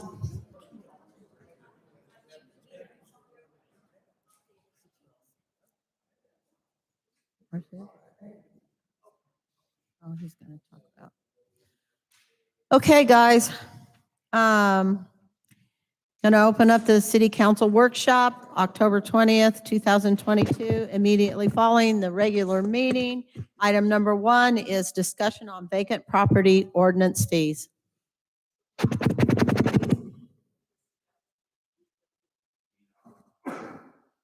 think, okay. So the vacant property registration, what I would like to make a plea that we keep it at, a decent amount. Really looking at other communities, I'd kind of given you guys some information. Did you guys get a chance to look at that? Okay. And the rationale on this is that identifying the property is pretty obvious. Sometimes though, the outside can be deceiving and the distress that the community is having, we may not be aware of it. So we have a lot of communications on the concerns. We review the site. We have a huge timeline on that of events. So it's not just the last 6 months we've been dealing with these vacant properties. It's been like years on some of them. The other part of wanting a set decent fee is the amount of invoices, liens, tracking, reviewing the property history, reviews with the utilities and the county, talking to those neighborhoods, like I said. Then we go through the part where we really do try to get our community members to have a plan of action. And then when that fails, months down the road, that's where this vacant property is coming in at. $200 is really where we need to set the registration fee at. I know it sounds steep on vacant, abandoned, we're not just trying to penalize people for having a property that's not used. We just want that property to have a plan action to improve itself, so that it's not deteriorating. So that's why the $200 is really important to go ahead and if you guys could agree to that. So, any questions? Can you explain a little bit about the insurance requirement and then if Yes. uninsurable, how the escrow works? Yes. Well, a lot of times you're gonna have a house that's just a shell. It's not gonna have any electrical needs, or electrical elements in it that are safe. The roofing might be bad, so they're gonna go to an insurance company and the insurance company is gonna be like, we're not gonna cover you. So at that point, that's when we're gonna need those property owners to be responsible and to put something in escrow for us. If they can't find that ability to do it, then we're gonna have to put the fee in on our side and say, we have to have at least this much of a fee for residential and this fee for a commercial, which, Pam, do you have that on yours? It's, I have it on mine. so actually also, Casey, the insurance escrow would be, at this point, if a property is uninsured and there's a fire, generally, the city ends up with the cost of the demolition. So at least if we can try to have an escrow of some sort, or that we would be able to at least take that funding to take the house down or the commercial building. I mean, the 75,000 would hardly cover a commercial building. The one we took down on the corner here was almost $300,000 a few years ago. So looking at a landlord's point of view there, if they have a commercial structure that is uninsurable, they need to come up with 75,000 in escrow to have in an account for if something happens. Are they gonna do that, or are they just gonna laugh at us? Well, you know, that's another, that's something we probably honestly need to check on a little more. We talk about bonding also. I'm not really, you know, sure where we're at on that. You know, I've had Jim take a look at it. Jim, I'm sorry, the attorney. He doesn't see any issues with it. You're 100% correct. I mean, a lot of people may just walk away. I don't really know. I think, though, that we need to start somewhere. Well, I suppose I don't disagree with those numbers, but when that landowner does say, no chance am I putting 75,000 in an escrow, then what happens? We're going to have to file in court. Okay. Yeah. And that's in the ordinance, that municipal infractions will be issued. Pam, Fort Madison recently put in a vacant building, didn't they? Or do they? They did. They did. What are their fees? Are they similar? I believe they're actually quite a bit lower as far as the initial. I do have on our information that the initial registration fee, I think, would be, if somebody comes on in and registers without us having to track them down and, twist their arm, that it would just go down to a $25 fee for the initial fee. I think that would actually help maybe get people to come in and register. But I do believe Fort Madison's, I had It's that. 35. Okay. For It's Madison, 35, yeah.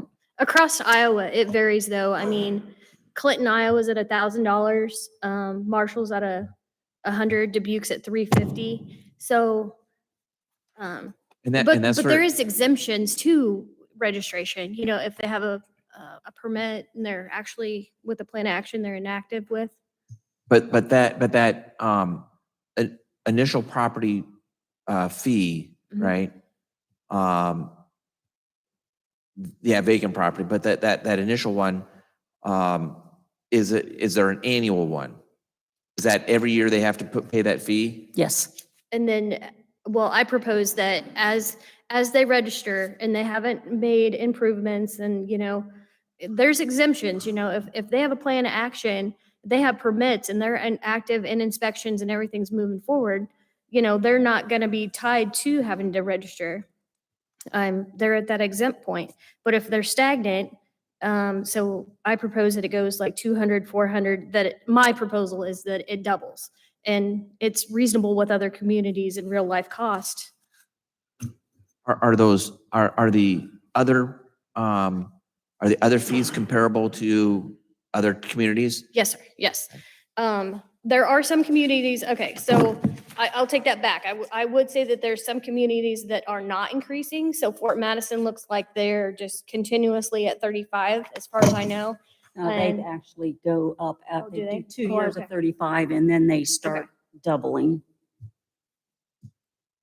I'll do a better job of getting you guys, more on how people have increasing fees. I know that Clinton does the 1,000, 2,000, and then thereafter, anything after the 3 years, they stay at 3,000 then. But I will check into other communities and get right back to you on what they do. Really, more or less, we just wanted to get some input from you guys I mean, it's going to be, a couple months before we actually do a resolution on the fees, but we just need to know what you guys are thinking, where you would like it to be. I do like it as proposed, because as you've stated, this is not going to impact those that are actively working on their property. They don't have to register if they're in a remodel Yeah. mode or anything like that. Snowbirds, if they're remodeling. And Yeah. looking at 1 year, that's not too big of a fee, and that's comparable. But then when you get out to years 4 or 5 of consecutive years, Mhm. well, by then we know they're never going to do anything with it. So we Exactly. need to make the penalties so bad so that something happens in court Yeah. and we can all move along. And I like how with it doubling at the end there, Mhm. that it really is going to cause something to happen. And I actually put the comma in the wrong spot. That wasn't 32,000, that's 3,200. Double of 1,600 though isn't 32,000. Yeah, yeah, it's 3,200. Didn't you once take a property to court and the landlord come in and say, well, it's under remodel, I just put in 3 new windows, and the judge agreed? I honestly don't recall that. I think with this registration, that's going to help us control that because, they're going to bring in, their plan of action. They're going to have a timeline and, we're going to what- have more honesty held on the property owner. I hope, that. At what level of remodeling is going to constitute your remodeling? Okay. Yeah, well, there is in the ordinance, and I don't believe I put the ordinance in here. I put just some slides in here, but it is an active remodel. So the permit, what we are going to expect is that they submit a plan of action and they continue to work on the property. They need to give timelines of when they can finish a certain portion of the plan. So when they get a permit, and I'm not sure I remember any of this, if they get a permit to remodel, that is on a timeline, correct? It's only valid for a certain number of days, certain number of months, something like that. I can't come get a permit in 2010 and that thing's valid until I finish the building? Because I guess that'd be the thing is if we're wanting to verify that they're actually doing a remodel, we need to put in there, you've got to have active permits. You've got to have active, you've got to show active receipts basically that you're doing something. Not, okay, I put 3 windows in 3 months ago, so I wouldn't be able to so you couldn't take me to court. I'm with Roger on that 100% is we need to have some kind of backlog of some proof that they're not just trying to, just enough to squeeze by so they don't get taken. Now we get to deal with it another 5 years down the road and fight with them again. That there's some wording in the resolution that to be exempt from this registration fee, you got to have active permits. You got to show active receipts that you're actually doing something. Correct. And I'm not sure how to word that either. That'd be something more the lawyer need to do, but that way there's an actual, I mean, if he's putting that kind of money into permits and everything else, then he probably really is trying to remodel. If he's just going up and getting 3 new windows, a couple new doors, he's just trying to save himself some money in the court. Well, if they have a plan of action and you have some dates in there, then that should satisfy it. Pam, can you answer Dan's original question? Is there an end cutoff on a construction permit? So at this point, there is on the actual building permit as long as you are actively working on the project for 60 days and don't let it lapse. So, I mean, if, as long as you continue to work on it, at this point, you know, you can continue. I work with people on that. I don't, you know, if somebody is remodeling a house and they, you know, get sick or they leave town or something for a little while and they come back in 2 or 3 months, I don't push them having to get another permit. But I do tell them that, you know, you need to let me know if there's a pause, and, you know, we can work with you on that. So it's 60 days of It's no work. 60 days, correct. Pam, can you remind me, but is a building permit $50 to get?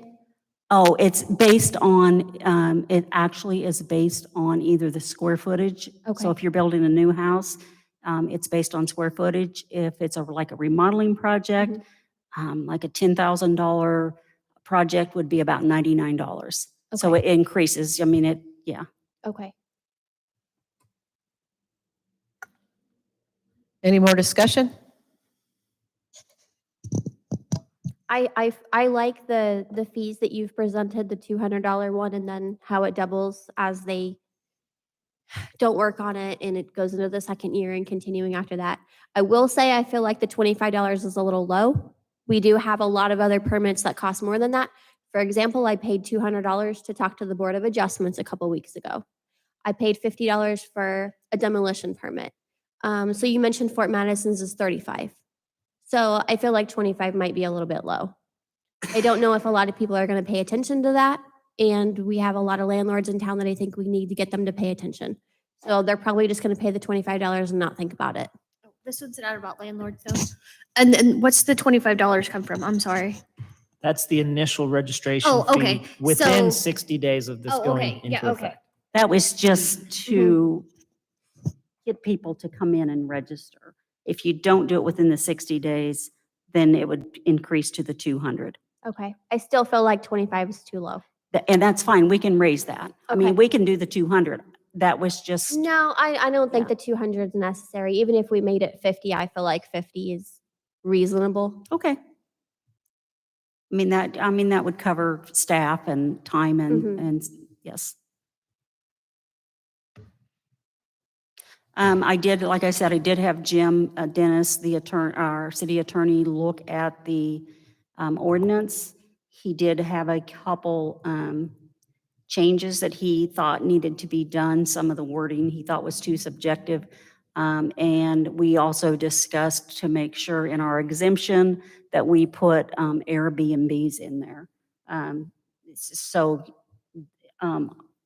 That's a you good know, suggestion. yeah. We do have some of those in town. We do have. So that was just something that popped in somebody was asking about a bed and breakfast the other day, and I thought, an Airbnb, and I thought, oh, that probably should be in the vacant building ordinance. So Jim thought that was probably a good idea. So, you know, if you guys don't have any issues, I'm going to make a few of the changes that Jim asked to be made and present this on November 3rd. I would like it to start January 1st, if that's okay with the city council. Now, for clarification with the Airbnb, they have standards, and it's not just making a loophole that anyone could say, oh, well, this rundown shack that has a hole in the roof, you could rent it right now on Airbnb, correct? I'm sorry? Doesn't an Airbnb or like a hotel event, don't they have to be registered with the state of some sort? They've got to have like the hotel tax or whatever. Aren't they still part of that? So the state of Iowa actually exempted Airbnbs on any zoning control that the cities have. But I still think that we can put the wordage in there that it needs to be properly like listed as an Airbnb, just like we did with the property for sale. I'm fine excluding Airbnbs that are Airbnbs. I just want to make sure we're Correct, not yeah. creating a We loophole. will have to put something in there that would, and I'll talk to Jim about the language on that. I would love to see this start January 1st. I'm So if sorry. you- I would love to see this start January 1st. So if you need to have any more questions or you need any more information to move it along, just let us know. Okay, I'm going to finish up what Jim sent me. I'm going to send it out to you guys, and it'll be on the next agenda. Okay, sounds great. Okay? What I will say to the council is that if we want to meet that schedule, that the final reading has to be the first meeting in December, so we have a chance to also then publish the ordinance, because it's not legal until we publish it. Correct. So if there's any changes, you need to get those to Pam so that we can present the ordinance in full at the 2 meetings in November and the first meeting in December. So that would require a waive of a reading. No, because we're coming the first meeting in November, we'll be perfectly fine. If it happens where we make any changes and have to table anything, then yes, when we get to the first meeting in December, if we haven't made it through the second reading, then we would need to waive and pass the third. Oh, I have one last question. So any fee income that comes off of this vacant property, does that go into the general fund? It's going to or- go in the Yes. general Okay, fund, yes. thank you. Yep. Okay, thanks Pam, thanks Casey. Okay, item number 2 is discussion to request to sell alcohol in the parks, Rand Park Commission. All right, so they gave me this task, but obviously that's my number one, is to actually get people in the park.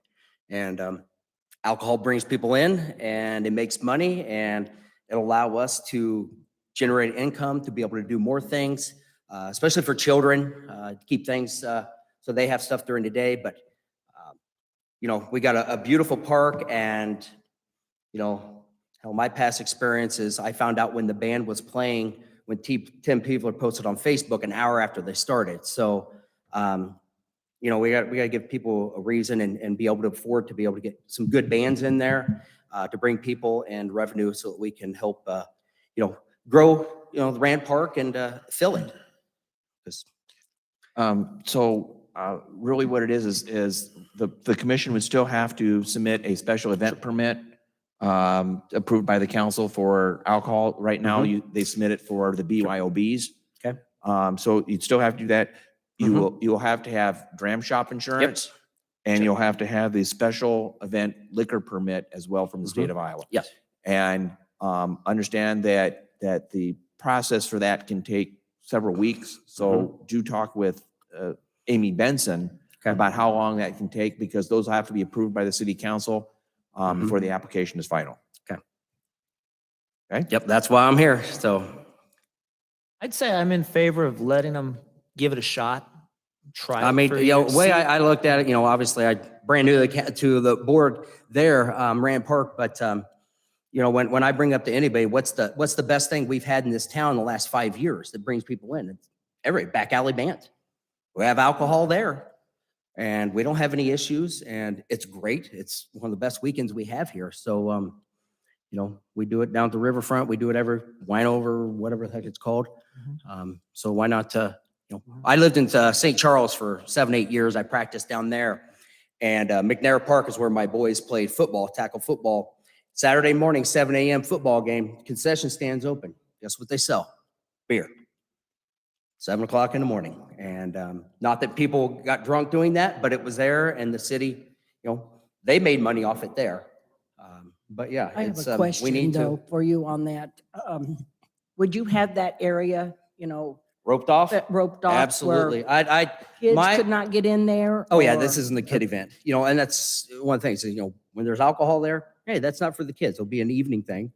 I've already talked to Chief Dave about it. He didn't have any issues with it, but yeah, we'll have it all roped off. My idea and goal with it is to kind of have one of the local bars, whatnot, kind of co-sponsor that night. That way you go down with your wristband, whatnot, go down to that bar after the show's over, and whether you get half price drink, get something, but a way to push people down to local businesses as well. And one of the requirements for the special event liquor license is that they have to have a designated area. Okay, so he does have to have it roped off. There has to be a controlled entrance and exit. So that's all part of the permit. Does So it, I- does, go ahead. I was gonna say, so really I'm in favor. We already allowed the BYOB with the permits and the police officers. So this is just one more step. And the Pavilion Commission is like any other business. If it doesn't work and the crowds don't come and you guys lose money doing this, you're gonna stop right Yeah, away. But if absolutely. it works and crowds come and it generates revenue for the park, then do it. Is this only the pavilion? Is this what we're talking about? Because this says request to sell alcohol in the parks. Correct, because the pavilion is part of the parks. Yeah, Yeah, but that's that. So what it is anytime there is an event in one of the parks where they want to serve alcohol, they have to come before and with a special event permit. So yes, it's at the pavilion, but it's within Rand Park, so that's the reason for the wording. but this doesn't include, this includes Kilbourne Park, Well, no. all the other parks? This would just be for the pavilion. And again, the Pavilion Commission is going to have to submit special event permits for each time they want to do this. Yeah. Okay, I was just Yeah, wondering because it I says to suppose- sell alcohol in the parks. Yeah. I guess a clarifying question, what is this actually asking to change? Because like Rolling on the River and Big Dam Street Festival, they sell alcohol in Victory Park already with their permit. This doesn't change anything. It's just Oh, that- okay. It's just that I received a request to place this on the workshop, Okay, and that's what I did. all right. So- So it's our general thought process of the pavilion concerts adding this. Correct. Gotcha. Yep.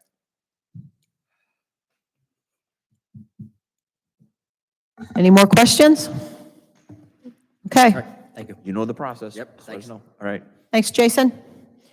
Item number 3, discussion personal hiring procedures. I request to have this on the workshop based on the conversation of the last council meeting.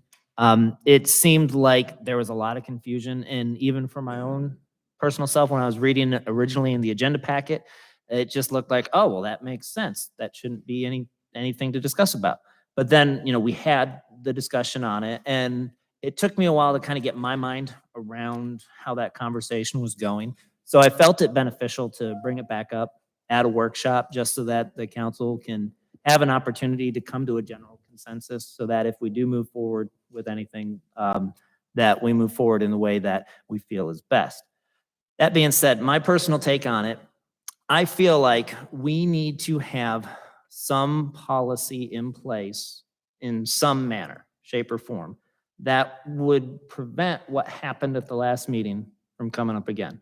So if we had a policy that said, at the time of budget, a department is allocated X amount of dollars for employees, that in theory means they're allowed X amount of employees.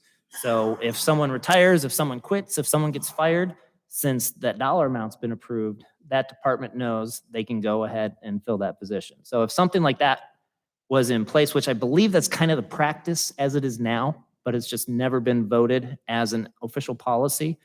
If that would have been in place, then none of the discussion at the last meeting would have even come up, because it would have already been in place that that department had the authority to just move forward and do as is. So I feel like if we have a set policy, then there's no confusion on what happens next time, and that all parties involved have that in writing and operate within that policy. And so that's my take on it. Now, the policy that was presented, as it was presented, I also don't really have any issues with that. It does give the council the ability at budget season to review those staffing numbers and to make input with the budget. Over the last couple of years with the general fund issues, the council has taken a much more proactive approach with monitoring expenses and what we're spending money on. And so I feel like it only makes sense that the council has also said, this is the way that we want you to manage our largest expense, which is our personnel.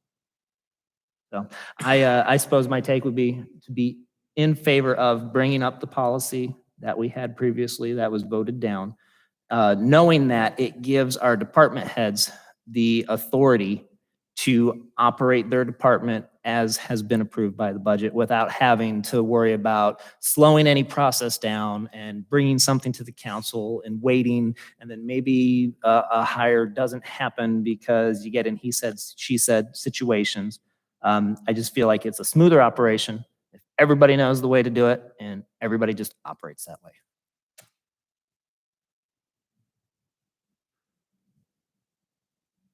But are you just saying that is from budget to budget, or you got that in place and then in order for that to change, we'd have to change the wording in the operating procedure? Is that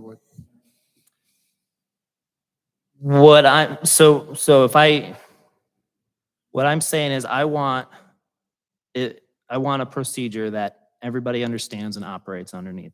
Now, I believe your question is what if something changes and we have to go outside of that written policy? Then if something needs to change, then that should be brought up before. council can always change it? Correct. But you're working underneath the guidelines that, and I thought we had this with the fire, that we had a minimum employee number in the fire department. So, but I don't know if we have any in the others, so. I wouldn't want a policy to be in place that, for example, say something happened and we had to impose a hiring freeze.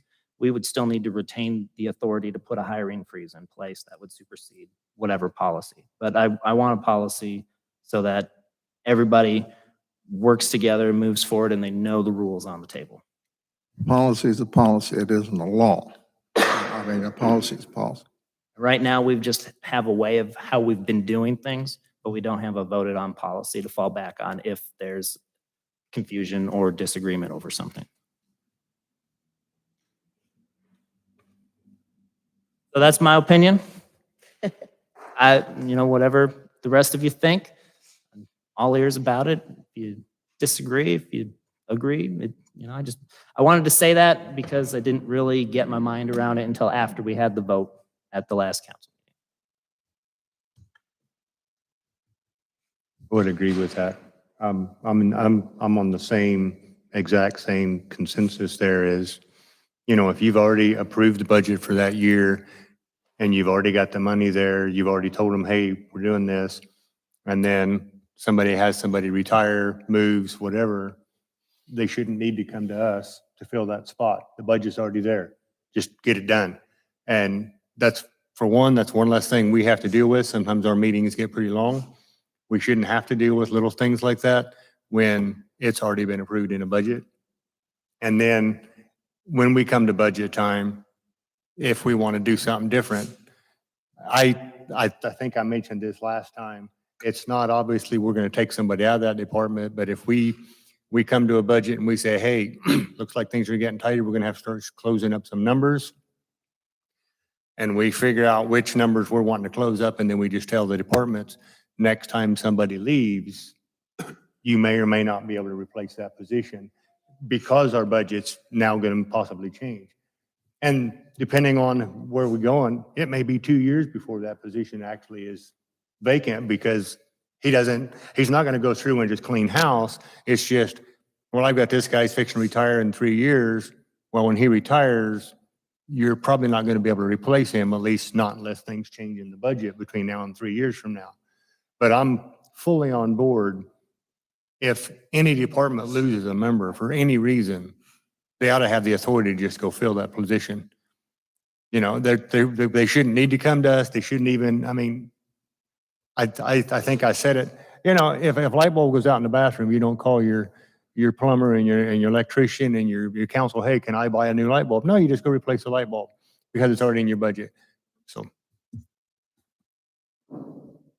Okay, so I think what could happen is the policy that was presented last time.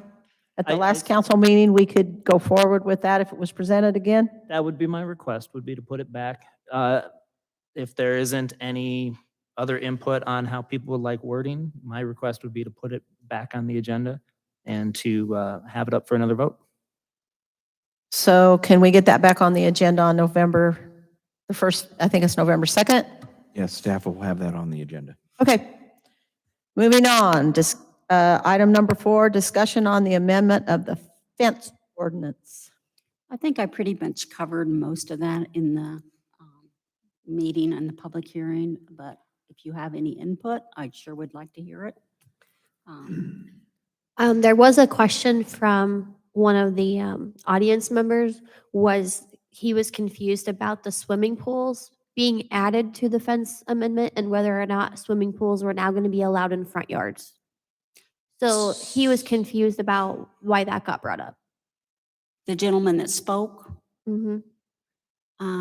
he wasn't, no, the one his from pool I'm was. sorry, the one from CCS, not the gentleman with the fence. Oh, pools are not, they should not be allowed in the front yard. Okay.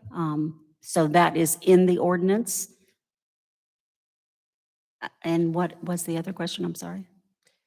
I think he was just confused because, well, was the swimming pool wording, is it in the current ordinance?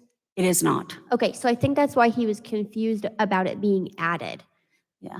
Actually, what is, we've actually adopted the International Residential Code, which refers to barriers in swimming pools, but we really should either add that as an appendix or just utilize it in the ordinance.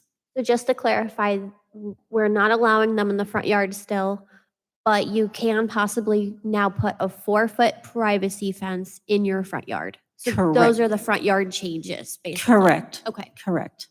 Hopefully that helps him. I'm not sure. If he has more questions, maybe he'll ask. I know a lot of people do want to put privacy fences in their front yard. We'd keep it at 4 foot. I think that would be reasonable.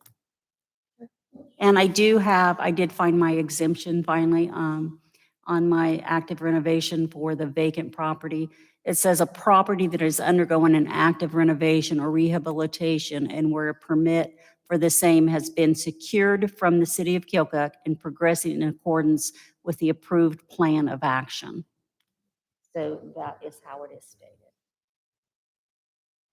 So it's always been you can't have a privacy fence that doesn't stop where your house stops, right? That's how it's been. It's And now not- we're saying but you can have a 4-foot fence in your front yard that you can see through, like a Correct. chain link or something like that. Correct. But now we're saying that we can have a 4-foot privacy fence in the front yard. A 4-foot privacy fence. So in my experience, a privacy fence is a good place to hide what you're not supposed to have in your yard. So I wonder, we already have a lot of people with privacy fences in their backyard hiding a whole lot of junk. Do we really want to have that in our front yard now? I have a problem with, and I guess I know I don't have a vote, but I have a problem with a privacy fence in a front yard. I agree with Kathy on that aspect because a lot of times people think if they put up a privacy fence, then some of the nuisance that may be within their lot isn't encroaching upon anybody.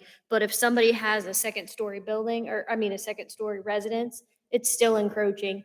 And usually if somebody has a large amount of nuisance or, items in their yard improperly stored or laid aside, that stuff deteriorates, the fences deteriorate, there gets to be holes in it that's not upkept. There's just so many things come along with that when people think, okay, I am doing a great thing. I'm not bothering the neighbors with my stuff. Well, You're still breaking, they're evolves still and breaking the law. You're still breaking the The ordinance. code. and They're it still evolves breaking the into- ordinance code with the stuff in their Yeah, yard, it whether just I can doesn't see it stay. or not. So knowing that and us moving forward with trying to clean up Keokuk and the properties, maybe it's not a good idea to put those fences in the front yard. I feel like we could be going backwards. That is just a request that I had. So that was something that the planning commission It reviewed. could hinder what we're trying to do overall with cleaning up areas. Sure. And if the council doesn't want that in there, I'm fine with that. Right now, it's no more than 75% solid. So, I mean, they could have, Sure. I always tell them, if you want to pick it, take every third one out. or not a picket, but a privacy, take every third one out and at 4 foot and you're good. But that's, I'd be in favor of taking it out then. anyone else? I also would be in favor to taking it out too, because I agree with the mayor. I'd agree with that. Never It's- know what they've got. in Okay, that front we yard if will you take can't that see it. portion out then. Thank you. Well, a privacy fence at 4 foot ain't much for a privacy fence anyway, so I think Kathy hit it right on the head, is they're really wanting to do it just so they can put something behind it, and it's not as noticeable to their neighbors because it's behind this solid wall. And I'm okay with that. I just added it because I was requested to add that, so.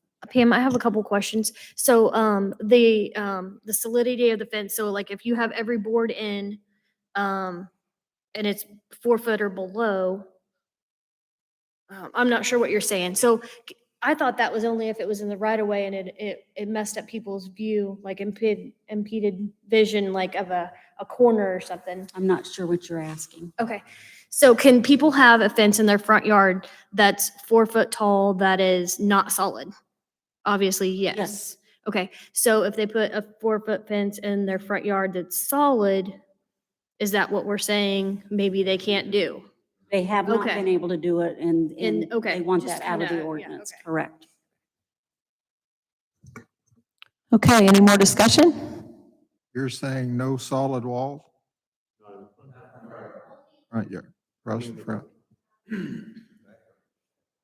Okay.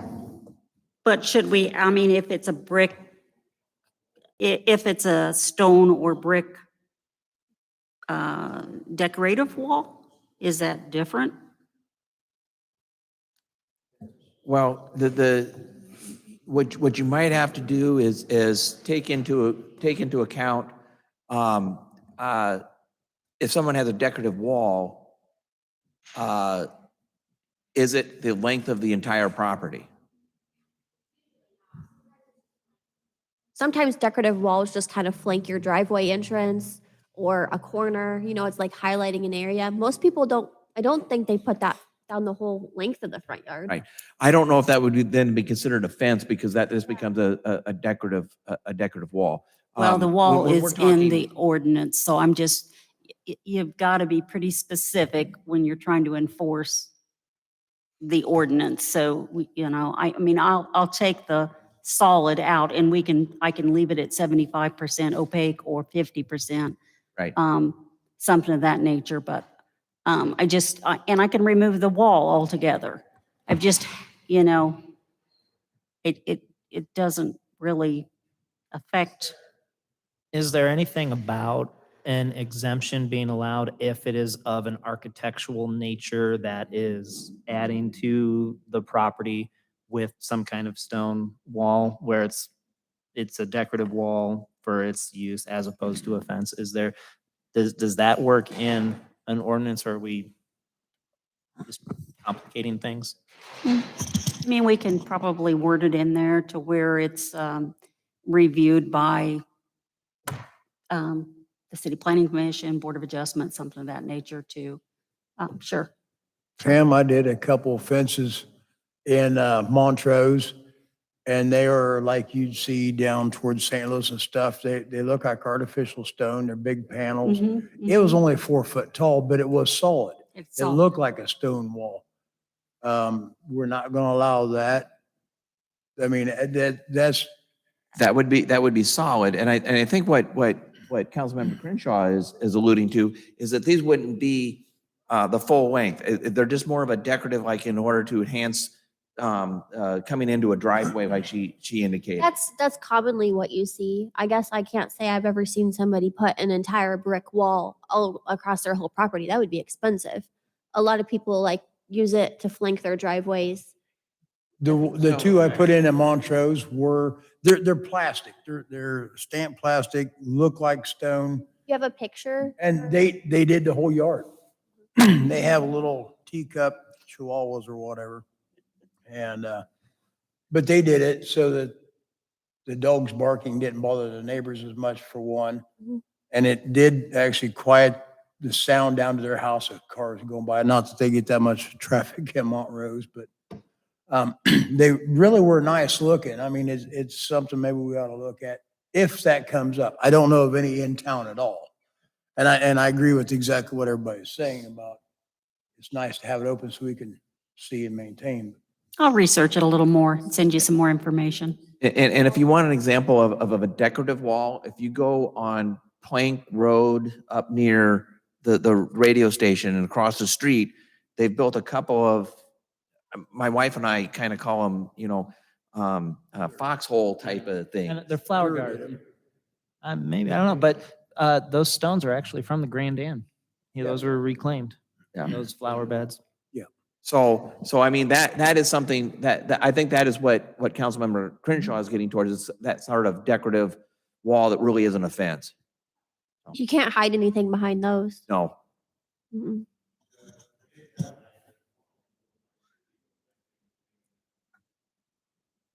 I don't really think that anything 4 foot high is gonna hide anything. I think it's just gonna impede some, some nuisance violations, like where people are just gonna expand their, laid aside material, but it'll be just like what we work through either way it goes, whether it's a fence that you see through or if it's a rock fence or a boarded fence, as long as it's, meeting the requirements of treated wood or, like a good integrity, a good quality, structure. So they'll be coming in for permits so we can review that stuff. Okay, anybody else? With that being said, it's time to go home. Meeting adjourned. No, I'm not having to rush home and see a great game. Thursday night football has become a joke. Where they at in the game? Whoa. Okay. It ain't second half yet. It ain't second.